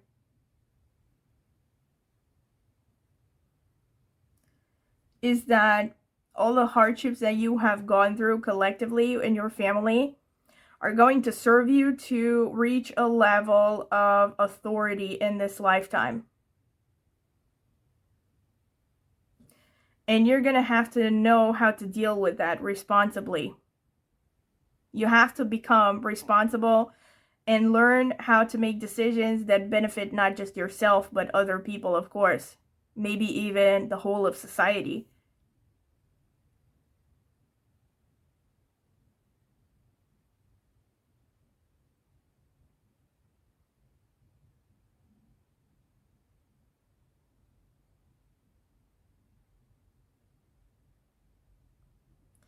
I feel like you're going to be tested with power in this lifetime, some of you.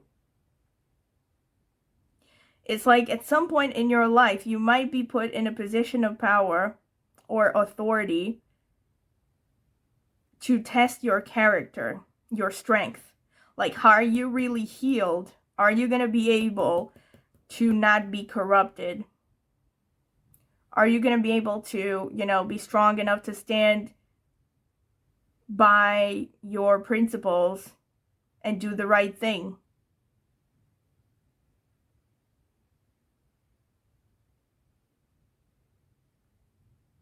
This is going to be a hell of a test, especially if you come from a background of poverty consciousness. So yes, at some point you might be given this Page of Cups, King of Swords, and then Page of Swords.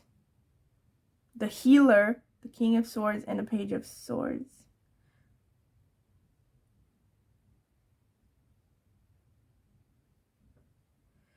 Part of your job in this life, this is similar to pile number 2 in a bit. Part of your job in this life is to blend your emotions together with your intellect. Blend not just your emotions, but your intuition together with your intellect. And also potentially about communicating somehow. So again, this could be like some of you are meant to develop a more artistic streak. You know, you could be like a poet, an artist, singer.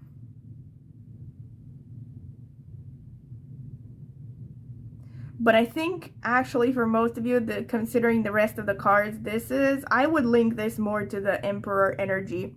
So this makes me think more of like, you're going to get in a position of authority and you're going to need to make the most of your intellect. That you're definitely going to have like prime intellectual abilities, but you're going to be put in a position where you have to show that you can have mercy as well.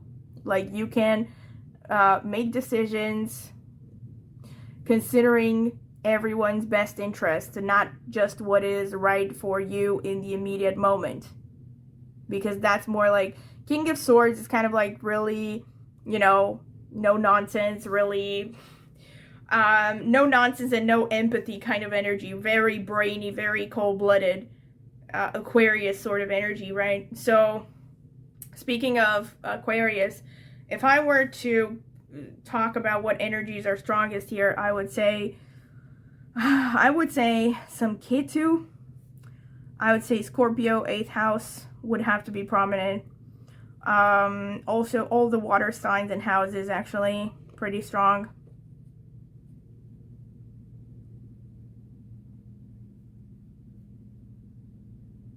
Venus, wouldn't be surprised if it's pretty strong. Saturn and Aquarius. I would say these are the main energies. But of course, this is about energies.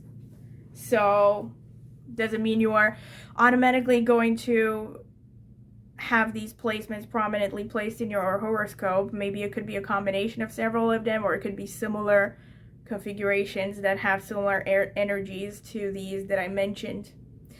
Alright, so this is pretty much what I can see for you, pile number 3, and I hope that you have enjoyed this because I definitely have as well, and very strong messages here that Spirit obviously wanted you to hear, and I hope that it resonated. Please let me know in the comment section. Also, if you have any ideas for future readings that you want me to do on this channel, please comment in the comment section with suggestions.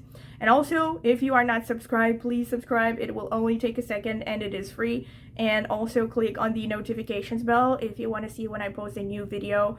And also please like the video, of course, if you have liked it. And also if you're interested in a private tarot reading or astrology reading, because I do astrology readings as well, I'm going to link my astrology channel in the video description and in the pinned comment. Go check it out, maybe subscribe, I would greatly appreciate it.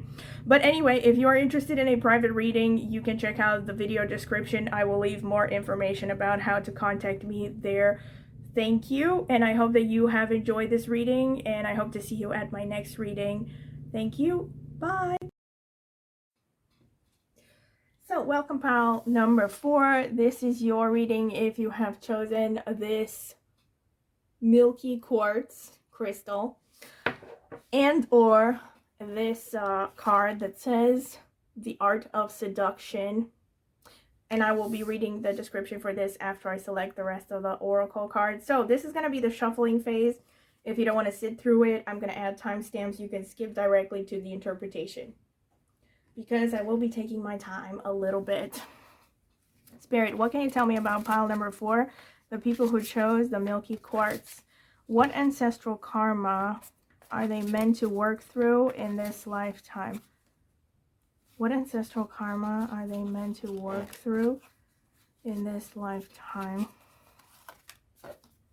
What ancestral karma are they meant to work through, heal in this lifetime?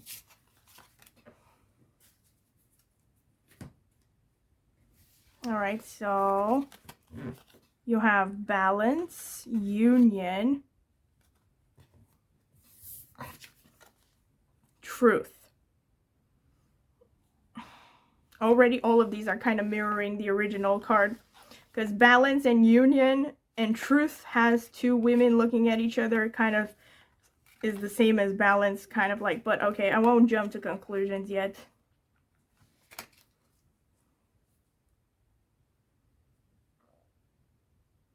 So let's see what the booklet has to say about the art of seduction. Number 14. Love, womanhood, passion, seduction. We see an elegantly dressed couple, the woman close to the man as she whispers something in his ear. Is she talking about love? What kind of secrets is she telling him? In her red jeweled gown, the woman is aware of her powers of seduction. She uses her femininity, beauty, and passion. She tempts all of his senses, from the scent of a fragrant bloom to a soft touch on his cheek. There is incredible power in her gentle words and delicate caresses. Very interesting, especially since you have the number 14, which is adding up to a 5, connected to the 5th house in Leo, which is about affairs and romance. You know, it's basically relationships in the courtship phase. But okay, I'm going to see what the cards have to say. Spirit, what can you tell me for pile number 4, the people who chose the milky quartz crystal? What ancestral karmas do they need to heal in this lifetime, Spirit? What ancestral karmas do they need to heal in this lifetime, Spirit? What ancestral karmas do they need to heal in this lifetime? What ancestral karmas do they need to heal in this lifetime? What ancestral karmas does pile number 4 need to heal in this lifetime?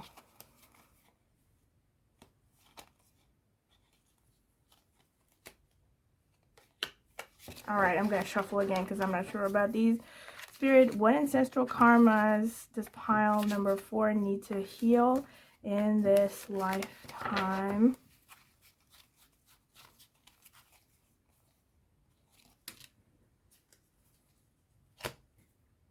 So let's see. The Page of Cups, the 2 of Wands, the 8 of Pentacles, the King of Cups, the 3 of Cups, the 10 of Wands. Ooh, the Lovers. This seems like, you know, the original Oracle card. But okay, I'm gonna shut up until I get more cards.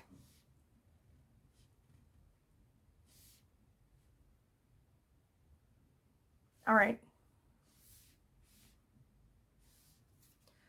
Spirit, what can you tell me about pile number 4's ancestral karma?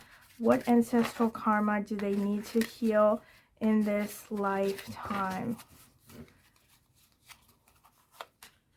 What ancestral karma do they need to heal in this lifetime?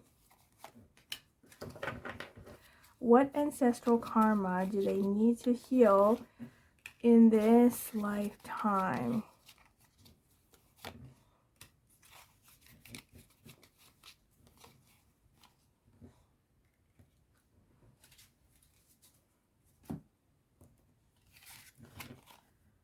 The Hanged Man,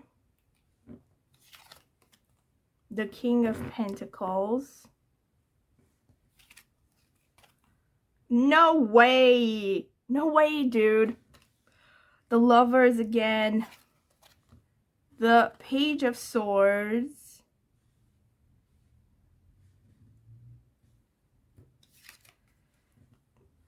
The Nine of Pentacles.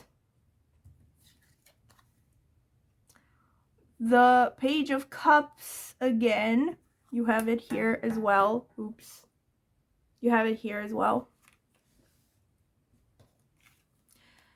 Oh no, the Tower underneath the Lovers. That's very interesting and very telling. Alright. More cards. Spirit, what can you tell me about pile number 4? The people who chose the Milky Quartz Crystal. What ancestral karmas do they need to heal or work through in this lifetime?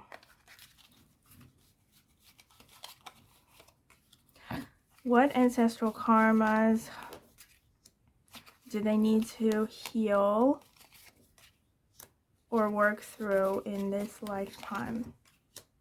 Spirit, what ancestral karmas does pile number 4 need to heal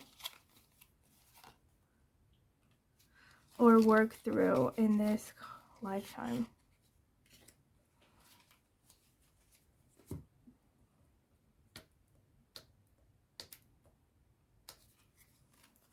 Oh no, again, the Tower. Something savage has been going on in your bloodline. The Knight of Wands. I think this one came out before. Nope, not in this pile. No way! Like, no way! The Lovers 3 times, and this one is underneath the Lovers. Something has been going on. Matters of the heart in your bloodline. Pile number 4. Yes, 5 of Cups. 3 of Cups again.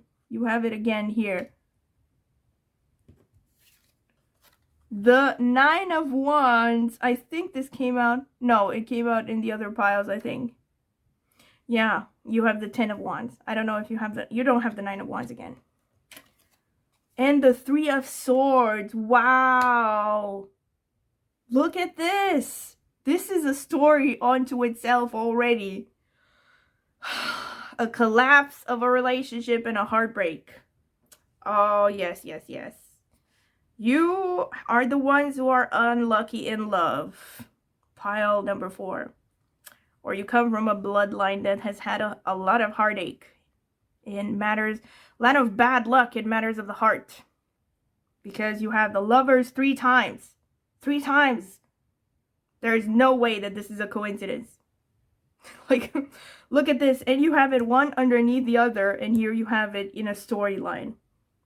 Alright, so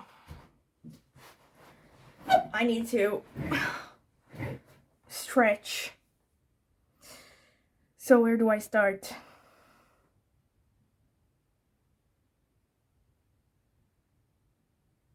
Truth, balance, union. Actually, I'm going to start with the ending here because this is the one that stands out to me. You have the doubles you have, right? Let me start there. You actually have a card that came out 3 times, the Lovers. And then you have 2 other cards that came out twice, which is the 3 of Cups, came out twice, and the Tower came out twice. Actually, you have 3. You have the Page of Cups coming out twice as well. Here and here, the Page of Cups.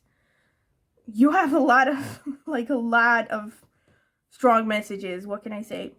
So, clearly, in a past life, you know what I see here? This is like a Don Juan sort of energy. Like, this is kind of like, or a Casanova sort of energy, you know?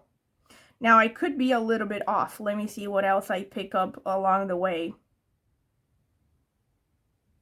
But the reason I say this is because you have the Lovers and the Tower and this.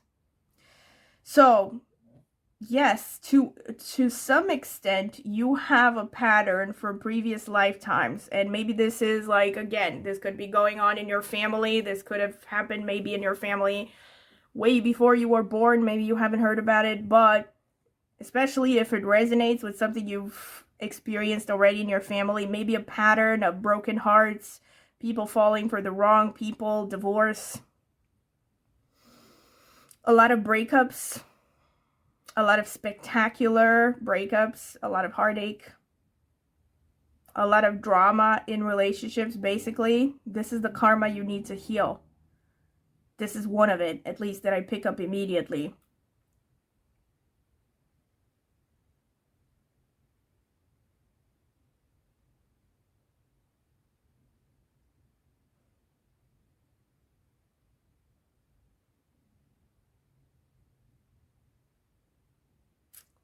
And let me look at this. The reason I say Don Juan or Casanova maybe is because you have the 8 of Pentacles, and then you have the Lovers and the Lovers twice.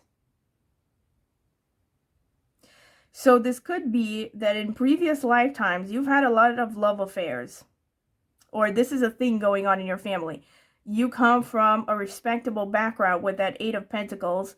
This shows, you know, professionals, people who are like scientists, doctors, lawyers, mainly conventional professions. But, well, not necessarily. It's just people who reach a certain level of professional success. And then they start to have a lot of affairs. It's almost like, to some extent, especially on the male side of the family, you know, I mean, basically most men, the reason they gain money, or the reason they are focused on money, is so they can have a lot of affairs, right? Like, or a lot of women, basically. So to some extent, this could be one interpretation. It could be that you have just been kind of a philanderer in the past, or maybe even in this lifetime. There's like a pattern of being really involved in passionate love affairs, spending a lot of time into this, a lot of your energy.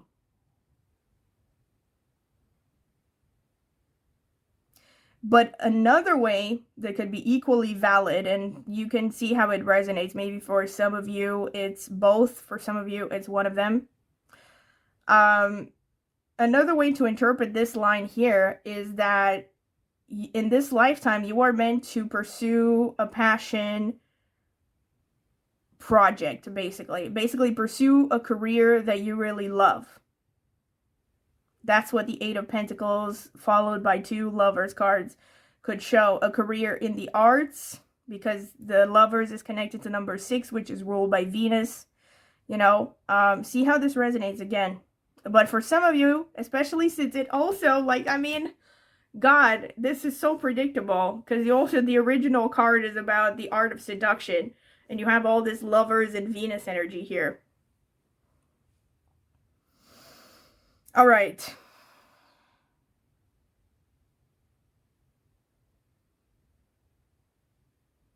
This part here is probably the most complicated for me to understand for now. So I'm going to check other things to see how this might resonate. You have the 2 of Wands, and you have the King of Pentacles and the Knight of Wands. The way that I would read this is,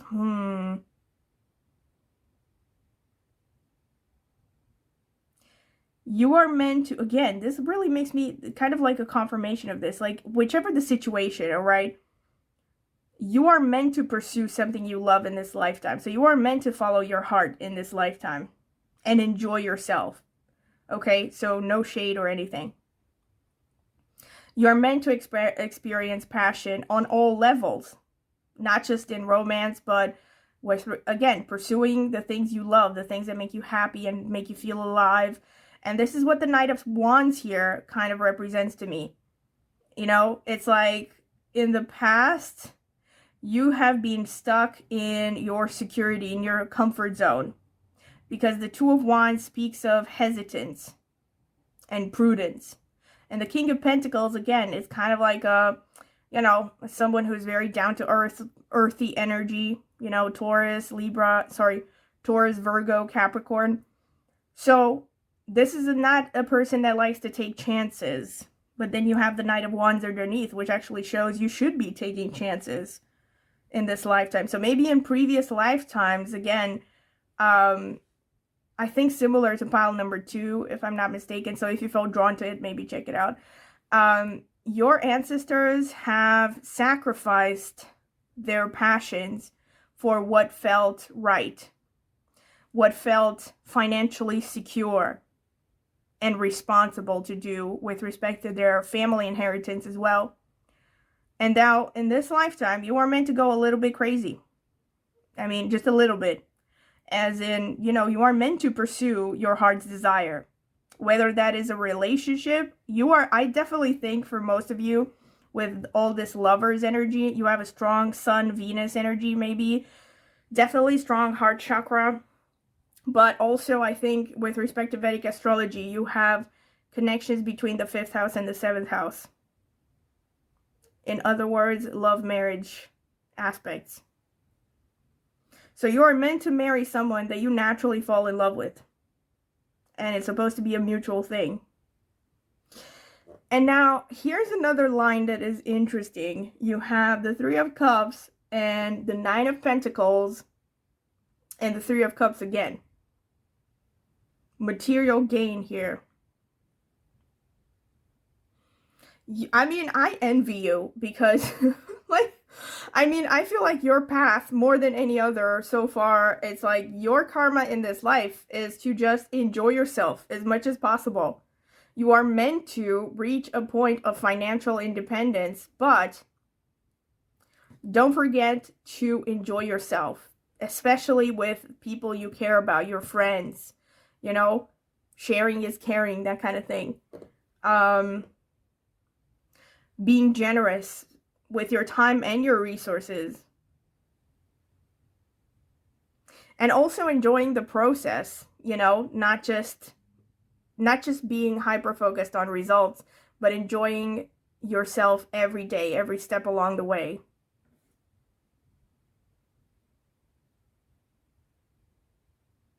Here I have the Page of Cups again, the 10 of Wands and the Page of Cups and the 9 of Wands.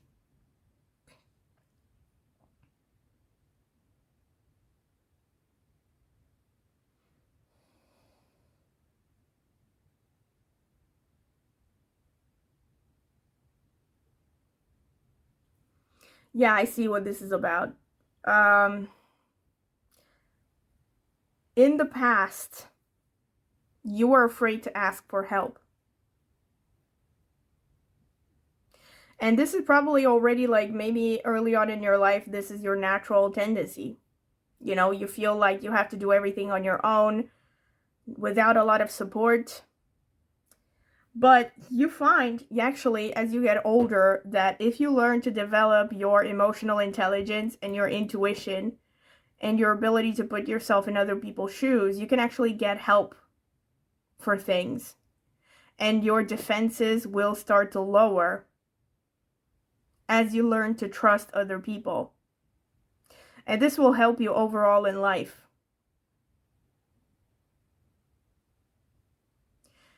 And not just that, but as you learn to trust your intuition, your defensiveness will go down. Because your intuition will help you know, like, if you are around good people or bad people. People that are worth your trust or not. But you really need to trust your intuition for that.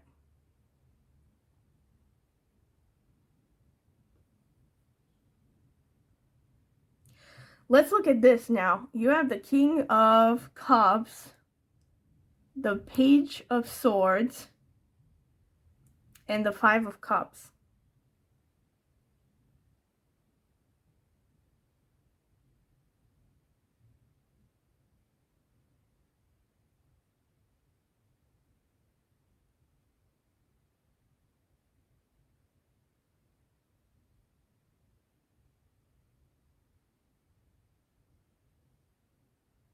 This is interesting.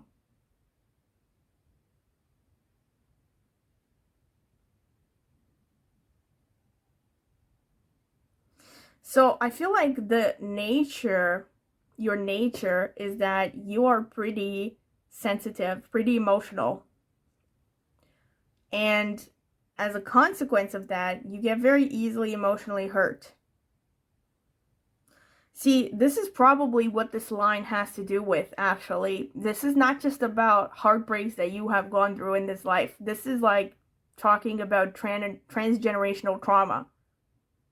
Like, you know, multiple heartbreaks of maybe ancestors that are affecting you without even realizing it. There's like a world wariness about you. There's like a tendency to not open up, actually, despite all of this lover's energy here.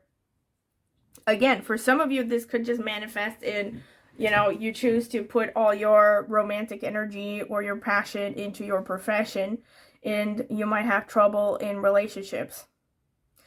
And that's probably also because of, you know, memories that are not even your own. You know, they have been printed down in your DNA from one generation to another. Transgenerational trauma is a thing, by the way. There are books about it. You should check them out. Check them out if this resonates. Because, yeah, so what I was going to say is that, you know, this just shows that you started out, or you start out in this life as well, being very kind of idealistic, you know, have a lot of emotional intelligence, have a lot of intuition. But then something happens where you get easily bruised, or because of the heartbreak that you experience, or that is kind of like already become part of who you are because of maybe multiple heartbreaks that your ancestors have gone through, you have this kind of tendency of not even trying when it comes to matters of the heart. It's also interesting you have the number 5 here again. Like I said, 5th house, look here, 5 and 5th house connected to Leo and the heart chakra. And this is kind of like an expression, a bad expression of the 5th house. This is someone who is so disappointed about everything emotionally, so busy crying over spilled milk, basically, that he doesn't even try anymore. Like, he doesn't try to get out of his comfort zone. Basically, what this card symbolizes is that you don't see opportunities that are right next to you. So, again, this kind of makes me think that this could be about relationships. That if you are romantically unfulfilled, and of course, this could also be about anything that you love, like a passion project, and the fact that you are how should I put it, disappointed, and you may not even see a way out or a way to achieve your dreams. Remember that there's no use crying over spilled milk over the past, and there are always going to be opportunities next to you. But they may not be immediately obvious. Basically, this is a card of like, just focus on what you can control and take it one step at a time.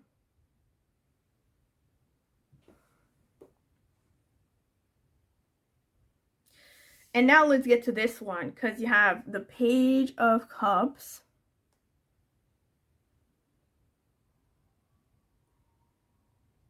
Sorry if you can hear noise in the background. There's like some, I don't know what's going on, like a party or something.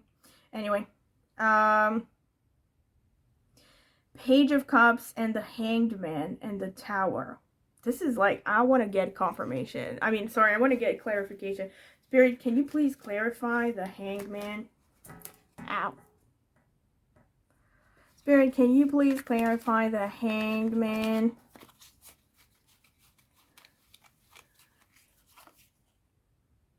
The Knight of Wands. Spirit, can you please clarify the Tower? Can you please clarify the Tower? Queen of Pentacles.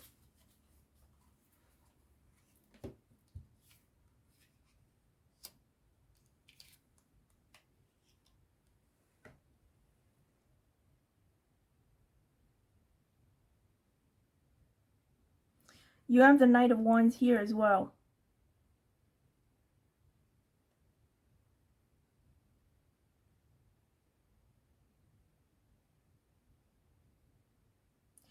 Oh, I see what happened.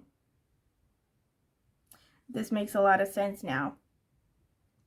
See, in a past life, or in multiple past lives, you have had the nerve, quote unquote, to go after what you wanted, to follow your passions. And that led you to something horrible that traumatized you. So this could be for you or your ancestors or both. And it led to this Tower moment. And because the Queen of Pentacles clarifies the Tower moment, and here you also have the King of Pentacles here. Look at this. You have the pair that came out here is mirroring this one almost perfectly. Except you have the Queen here instead of the King.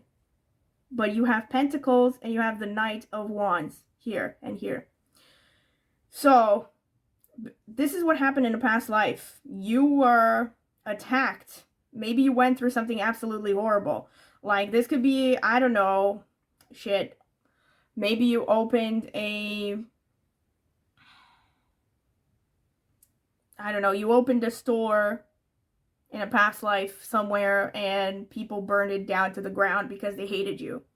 Or because they hated your idea. This really, you know what this makes me think of? That movie Chocolat with Juliette Binoche and Johnny Depp.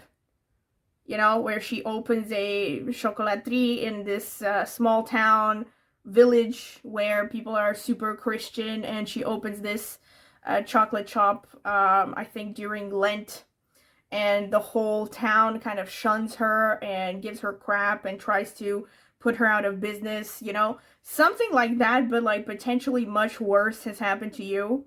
You know, like in the past you were somehow punished. Your audacity, like I said, quote unquote, to pursue your passions have led you to complete destruction.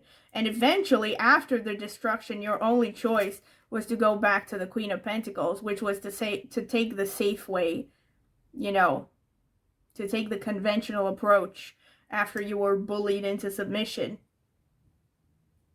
And that's why you are now maybe afraid to pursue your passions, to go after what you love. But you need to understand that this was then, and now is a totally different time. I just salivated on one of the cards, but you didn't see that. But, you know, that was the past, and this is a different time, a different life, in a different world, you know? And you have different opportunities. So it's really important that you assess your options and assess how important what is to you, basically.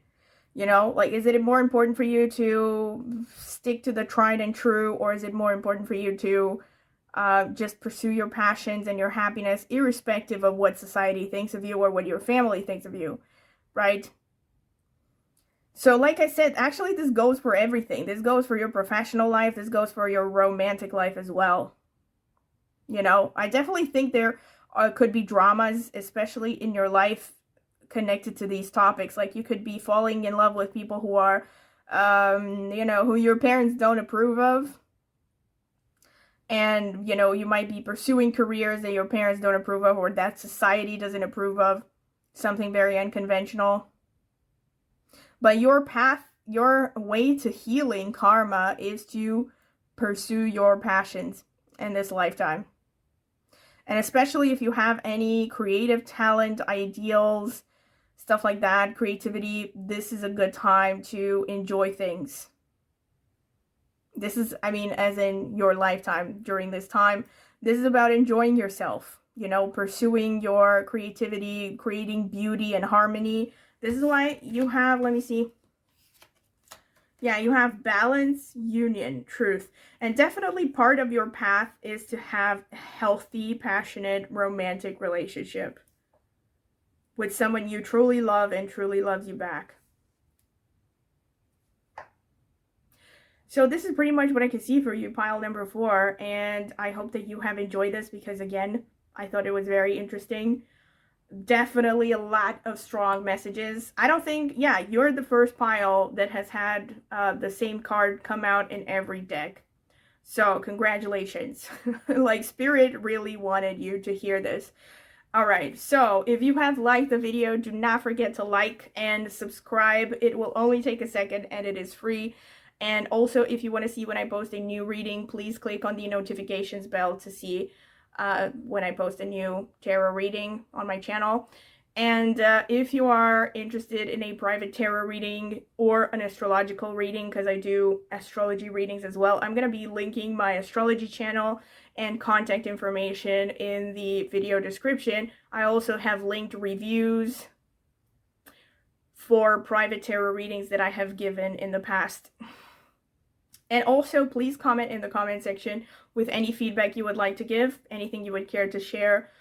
Also, any ideas that you might have for future tarot readings on my channel, I would definitely be interested in hearing them out. Alright, so thank you. I hope you have enjoyed this, and I will see you at my next reading. So welcome, pile number 4. This is your reading if you have chosen this card over here that says The Journey, and or this fluorite crystal.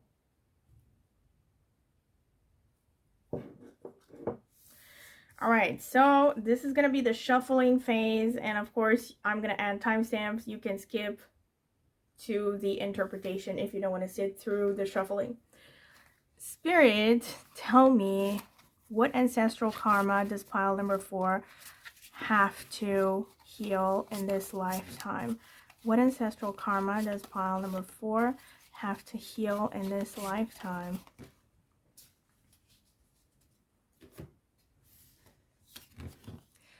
Perception, change, patience. Nice.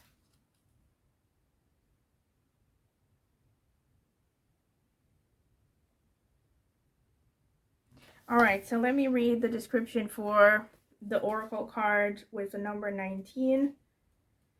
The Journey. Love of adventure, curiosity, appreciation. A young girl gently rides a deer. Both the girl and the deer are having fun on their adventure. They are playful and curious. Sometimes we get so caught up in the destination, we forget to appreciate the journey. But if we neglect the little things on our path, like soft grass underneath our feet or the unconditional love of an animal, we are missing out on precious moments. A new friend or acquaintance with a different point of view can help us see things we may have overlooked. Interesting. Okay, let me see what the cards have to say.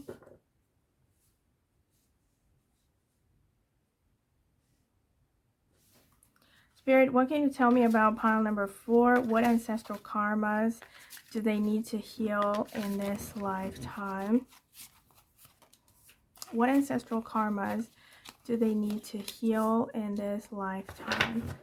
What ancestral karmas does pile number 4 need to heal in this lifetime? Spirit, what ancestral karma does pile number 4 need to heal in this lifetime?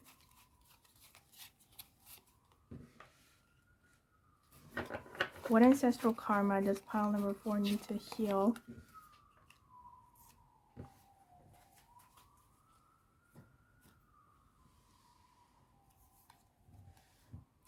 Death. Wow. Okay. The devil. Wow. That's a nice start. Okay. The 3 of Cups.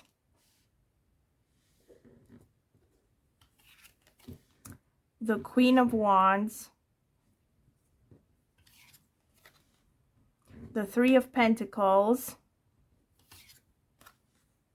The Lovers. The 8 of Pentacles. Let's see. Spirit, what can you tell me about pile number 5? The people who chose the fluorite crystal. What ancestral karma are they meant to heal in this lifetime? What ancestral karmas are they meant to heal in this lifetime? What ancestral karmas are pile number 5 meant to heal in this lifetime? What ancestral karmas is pile number 5 meant to heal in this lifetime?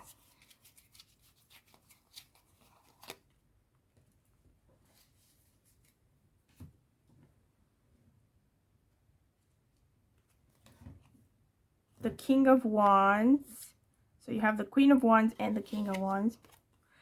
The Queen of Cups. The 8 of Wands.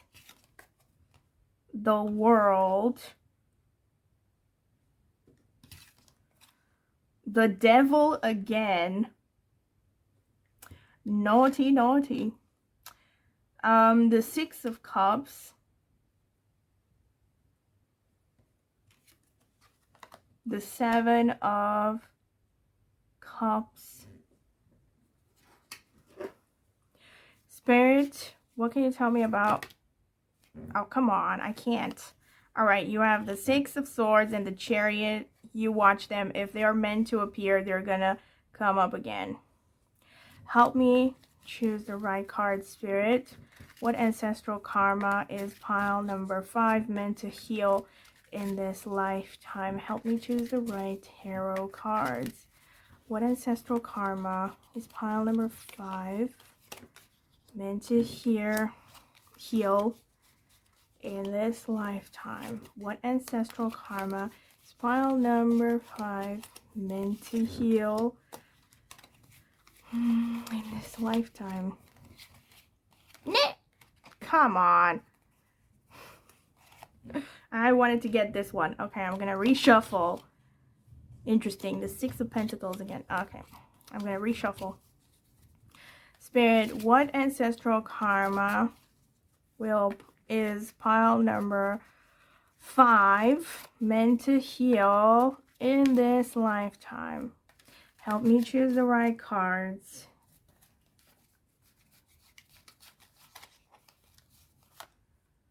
What ancestral karma is pile number 5 meant to heal in this lifetime?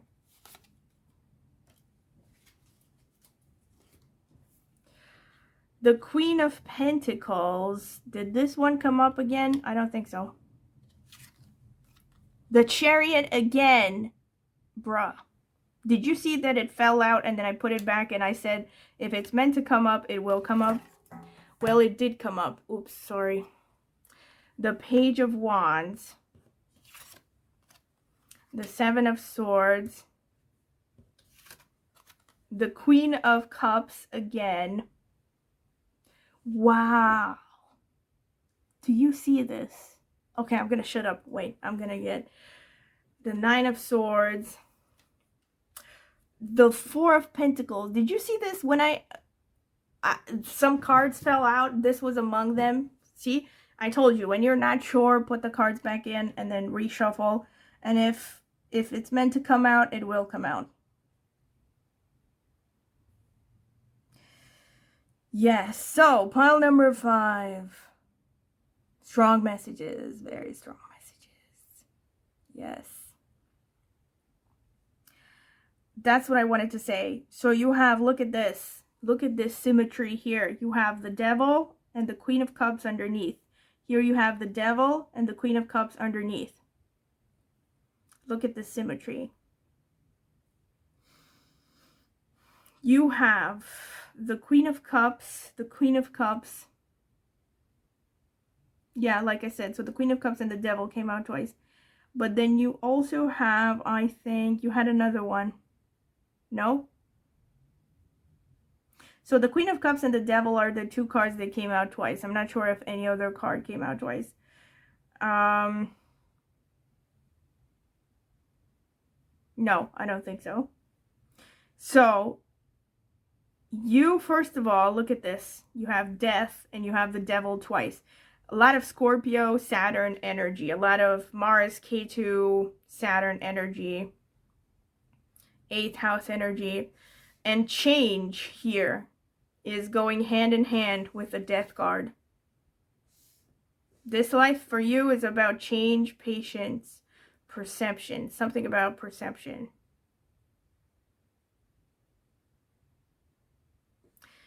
Wow, I just realized, look at this, because you have this card and the Devil. It kind of mirrors the Devil with the, because you have the masks. You have these theater masks.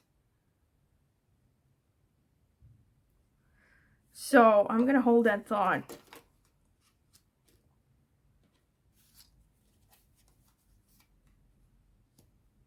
And here, another thing that's interesting. You have a woman with an animal here, a girl with an animal, and then you have a woman with an owl here. Another familiar here, possibly. But I feel like this is just a reinforcement of, you know, what the original card said. Enjoy, because you have the 3 of Cups as well. The 3 of Cups is about enjoying the little things in life. So let me start here where these cards repeat here. 3 of Pentacles, the Devil, and the Queen of Cups. The Chariot here. Actually, this is probably not the best place to start. I'm going to start somewhere else. Let me see. Let's start with the Lovers. The Lovers and the 6 of Pentacles and the 9 of Swords underneath.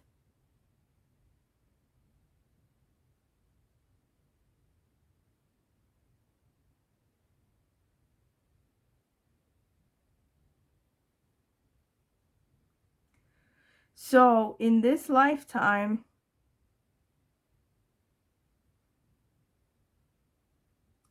this is not a very positive thing here. But I'm going to look at it in a positive way. Which is, you may experience some kind of anxieties in this lifetime.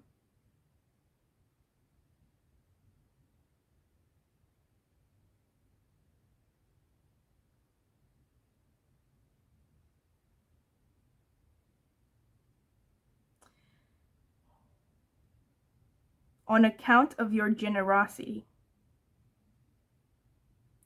So this could be with respect to finance, because the 6 of Pentacles is connected to career and finance.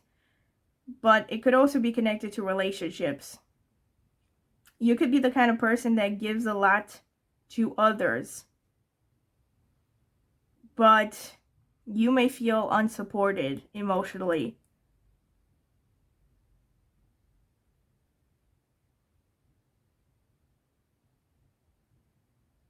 Another way to look at this is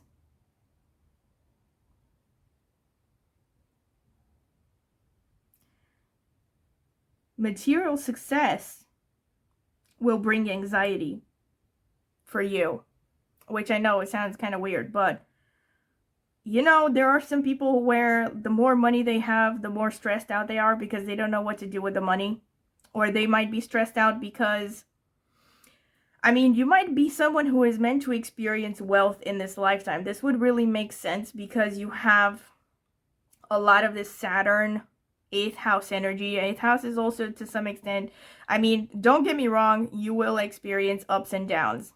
You also have this change thing here. I'm surprised I didn't get the Wheel of Fortune, because that's also about change. But you're basically meant to experience quite a lot of ups and downs. So you could be going from, you know, rags to riches and back to rags again at some point in your life, or the other way around. But basically at some point you will reach a point where you achieve, that's just it. See, your job in this life is to not rely on material success as much as relying on your inner strength. You know, because the tendency for people who go go through ups and downs, especially materially, is they become hyper focused on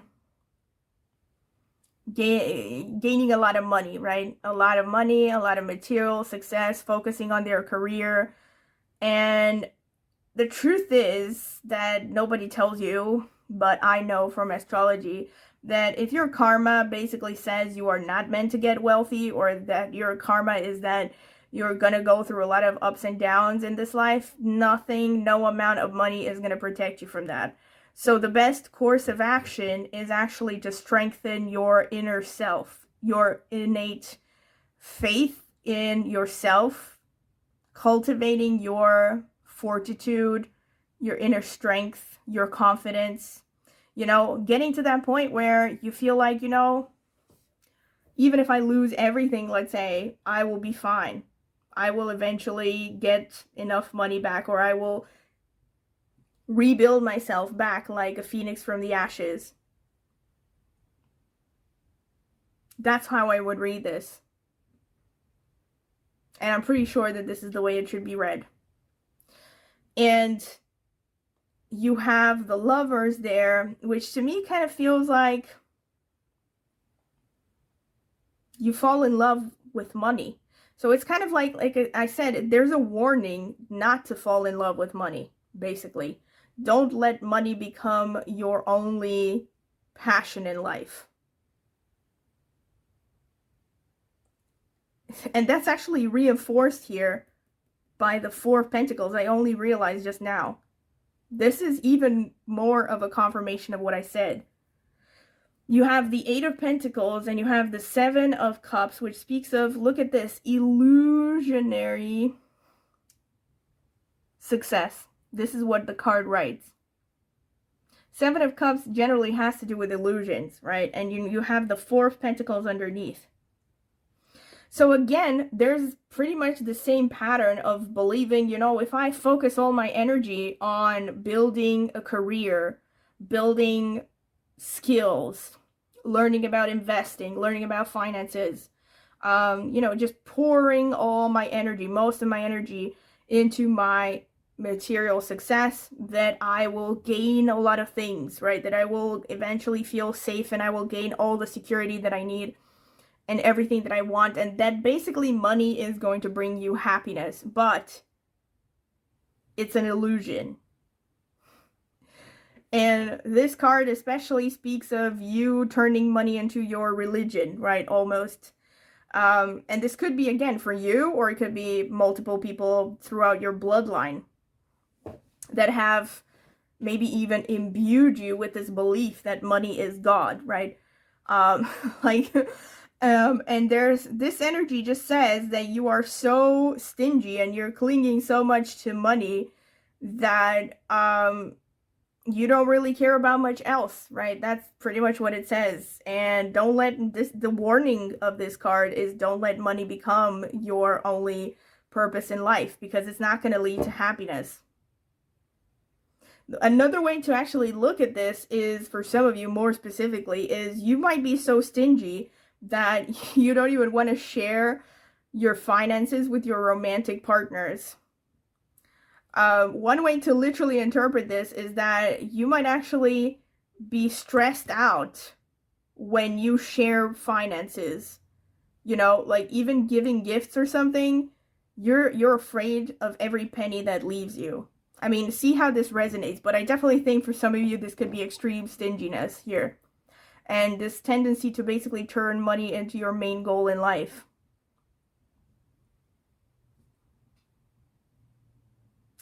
And now,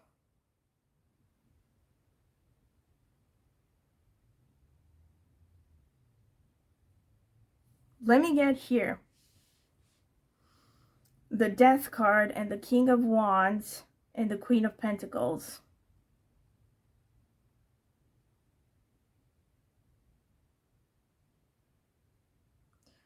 Transformation. In this lifetime, I feel like many of you are meant to do your own thing financially. You are definitely meant for abundance. So this should already relax you, considering the things that I've seen prior. You are meant to experience abundance, like I said, but it may or may not be temporary. The important thing is that you focus on building a sense of identity and a self-esteem that is solidly founded and does not depend on how much money you have in your bank account, basically. And this basically shows you're meant to become kind of an entrepreneur, to take a hands-on approach towards your finances, and that will lead to abundance. Taking on leadership positions as well will lead to abundance. So it's definitely part, I mean, obviously considering these cards so far, I think many of you maybe come from a background of financial struggles. So it would make sense that you are focused on, you know, acquiring financial stability. But I feel like the main thing you should be focusing on is learning as many skills as possible. And, you know, maybe not learning as many skills, sorry, but rather building your inner resilience, you know? Like I said, you're a strong sense of identity that does not depend on social status and how much money you have. And the confidence that even if you do lose everything, you're going to be fine, right? You can start over. You definitely have amazing regeneration abilities with all this devil energy and the death card. This is about transformation. Another thing is, yeah, you are meant to transform. So because you have this death card, right, so the original card, wait, sorry that I'm jumping around, but the original card is actually reinforcing everything that I saw here, right? So the fact that it's saying enjoy the journey, not just the destination, right? Also reinforcing especially this card, right? Don't be obsessed about money, but instead take things one step at a time. Enjoy the small pleasures of life, because what is the point, right? If every waking day you're all consumed with making as much money and gaining as much status as possible. Again, would not be surprised if you have strong Scorpio, 8th house, Saturn, Capricorn energy. Definitely Earth energy as well. In general, Taurus and Virgo. Yeah, so I was saying, you are meant to transform your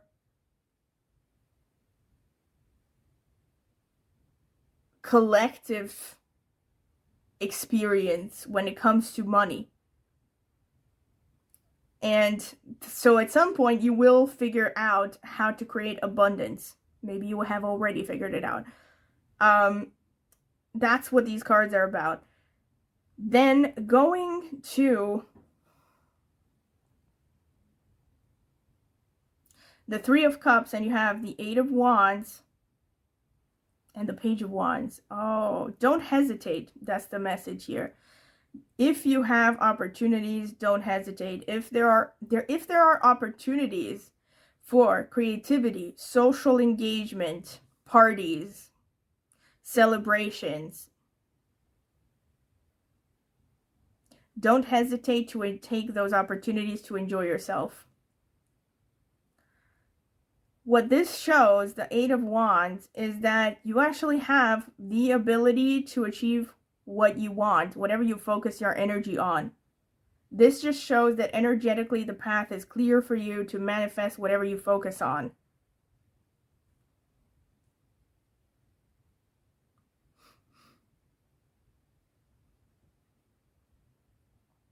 The Queen of Wands.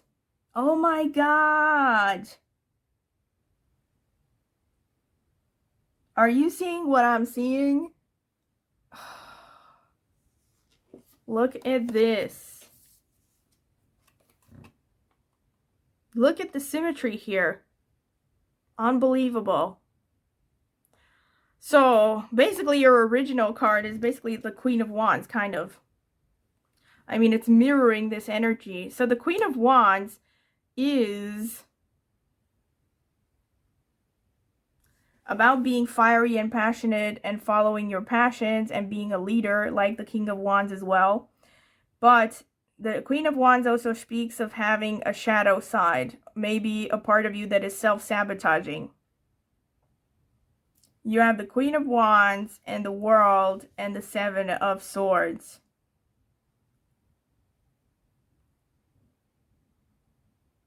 Wow.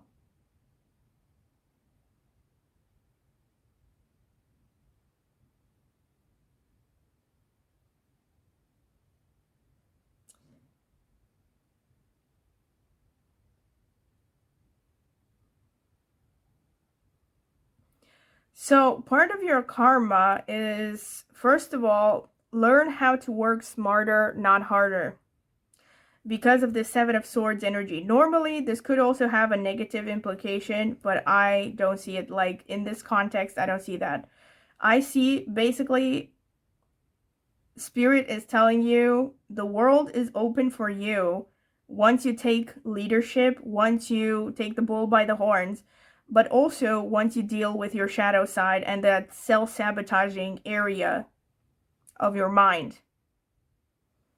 And once you deal with that, you'll find plenty of solutions. This is like, you know, you can achieve whatever you want, really. This could be like worldwide success somehow. Like, you're going to touch a lot of people from different corners of the world.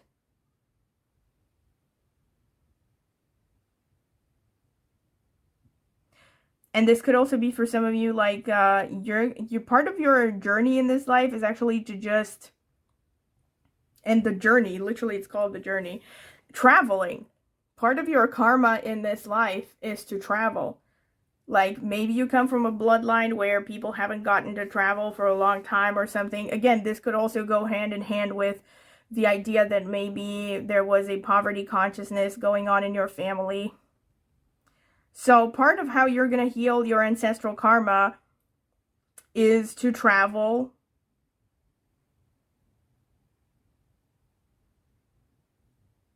And also to learn how to share your wealth once you get in a position of wealth. Because that's what the Six of Pentacles is really about, now that I really think about it. So yes, when it comes to like healing your karma, that is one of the main ways that you're going to do it. Sharing your wealth, sharing your knowledge as well. Maybe sharing your knowledge about how to build wealth or how to learn different skills. That's going to help you clear your karma. So let me get to this Three of Pentacles, Devil, and Queen of Cups energy.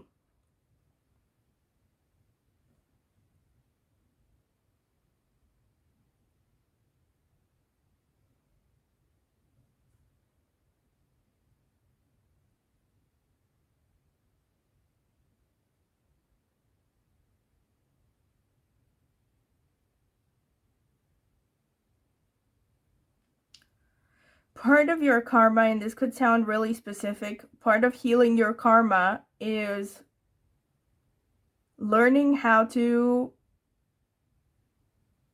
get into the right entourage and learning how to communicate clearly and avoiding conflict. But mostly it's about learning how to say no to the wrong people, the people who are wrong for you.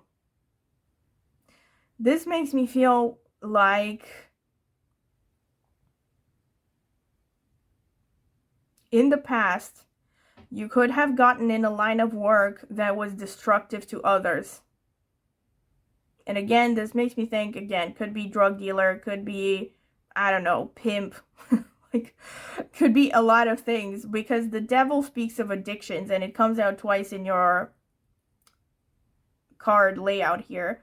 But like, you could have come from a bloodline where you have worked, or your ancestors have worked in things that were illegal, that were dark, maybe even things to do with, like, entities, conjuring, stuff like that. So your job in this life is to choose a path of honest work, taking it step by step, learning how to relate to people from different backgrounds, and eventually getting to this point of being the Queen of Cups, which is a person who has a lot of emotional intelligence, can be kind of like a leader and kind of like an innate psychologist. You're probably like naturally born very good at psychology. You're very good at reading people because you understand the dark side of humanity as well. Naturally, probably. And here you have the devil, and you have the Queen of Cups, and you have the Chariot underneath.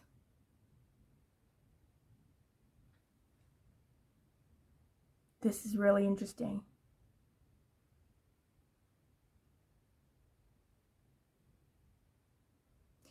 Yeah, again, this is like a continuation of this now that I think about it. It's almost like one of those old, like, what were they called? Like film rolls. Like, this is Act 1, Act 2, Act 3, and here it starts with Act 2, Act 3, and Act 4. You know what I mean? It's like, it starts with you, okay, having to deal with addiction. And of course, since the devil came out twice, it's very likely that in your family you have had issues with addictions. And it's part of your karma to heal that. The Queen of Cups, again, speaks of understanding psychology and self-reflection as well, and following the path of gentle healing and intuition. So it makes sense in this context that the devil would show up before the Queen of Cups. And yeah, so you have the devil and the Queen of Cups again, and you have the Chariot underneath, which to me shows, okay, you have gone through this phase of like addiction. I also feel like here, what this is showing, this column right here, is your ability to deal with both the dark side and the light side of humanity is what is really going to set you apart from the crowd and really get you success in life. So again, this could be like, for some of you, you might be psychotherapists, I wonder, or motivational speakers. Could be dealing with the death card. Your path in life, your way to heal your karma could be working with, rehab and detoxification treatments and anything that has to do with healing and transformation. For some of you, again, the food addiction as well, because like the devil could be connected to food addiction as well. So maybe some of you are like fitness instructors or something. But yeah, this is how I would read this. So it's like you are acquainted with the dark side as well, or like you have that inner knowing. You may not be personally acquainted with the dark side, but it has been passed down through your bloodline. And because of this instinctive understanding of the dark side and also the lighter side of people, this knowledge, this very intuitive knowledge, is going to serve you and going to drive you forward. Wow. Like, I'm just looking at this, like, look at this, the dark side and the light side. Literally, this is like, the Chariot is like a combination of these two cards before it. So this is determined that this is your path, basically. This is the path that is going to clear your karma, your ancestral karma. So there are multiple ways to deal with it, of course, like, and I've mentioned pretty much all of them. I hope I have mentioned all of them. Let me see if I can. No. Also, patience is really important here. This is probably why I said I think you have a strong Saturn. I wouldn't be surprised if some of you have Saturn as Atmakaraka. Maybe Mars as well. But patience here shows exactly the antidote to the devil energy. Devil energy is all about immediate gratification. It's all about thinking of short-term happiness over long-term happiness, not considering sustainability. Devil is, you know, it's an unhealthy side of Venus. So this is your path. You know, your path is to be taking things step by step, gradually building yourself up, you know, building a stable work environment, a stable career and professional life. Because of that 3 of stones and also the 8 of stones, right? So you're definitely, you know, basically the way to heal to a large extent, in another way to put it, is to not think of quick gains. You know, don't definitely stay away from the concept of fast money. That's how you heal your karma. And look, eventually you are going to get to the Queen of Pentacles. But it's going to be through your own efforts over a prolonged period of time. So yeah, this is pretty much what I can see for you, pile number 5. And I hope that you have enjoyed this. Definitely very interesting. Very, very interesting reading. And of course, if you have liked the video, don't forget to click the like button and don't forget to subscribe to my channel. It will only take a second and it is free. And if you also want to see when I will post a new video on this channel, click the notifications bell. And also, if you want to get a private tarot reading or astrology reading, I also do astrological consultations. I will link my astrological channel in the video description as well as in the pinned comment. You can check it out if you're curious. Maybe subscribe, I would greatly appreciate it. So if you're interested in a consultation, you can check out the video description. I will leave my contact information there, and I will also leave a link to reviews that I have gotten for previous readings, for previous private readings in tarot specifically. And also, if you would like to get an astrological reading, same thing. You can email me at the email address in the video description. And this has been pretty much it, and I hope that you have enjoyed it, and I hope to see you at my next video. Have a nice day.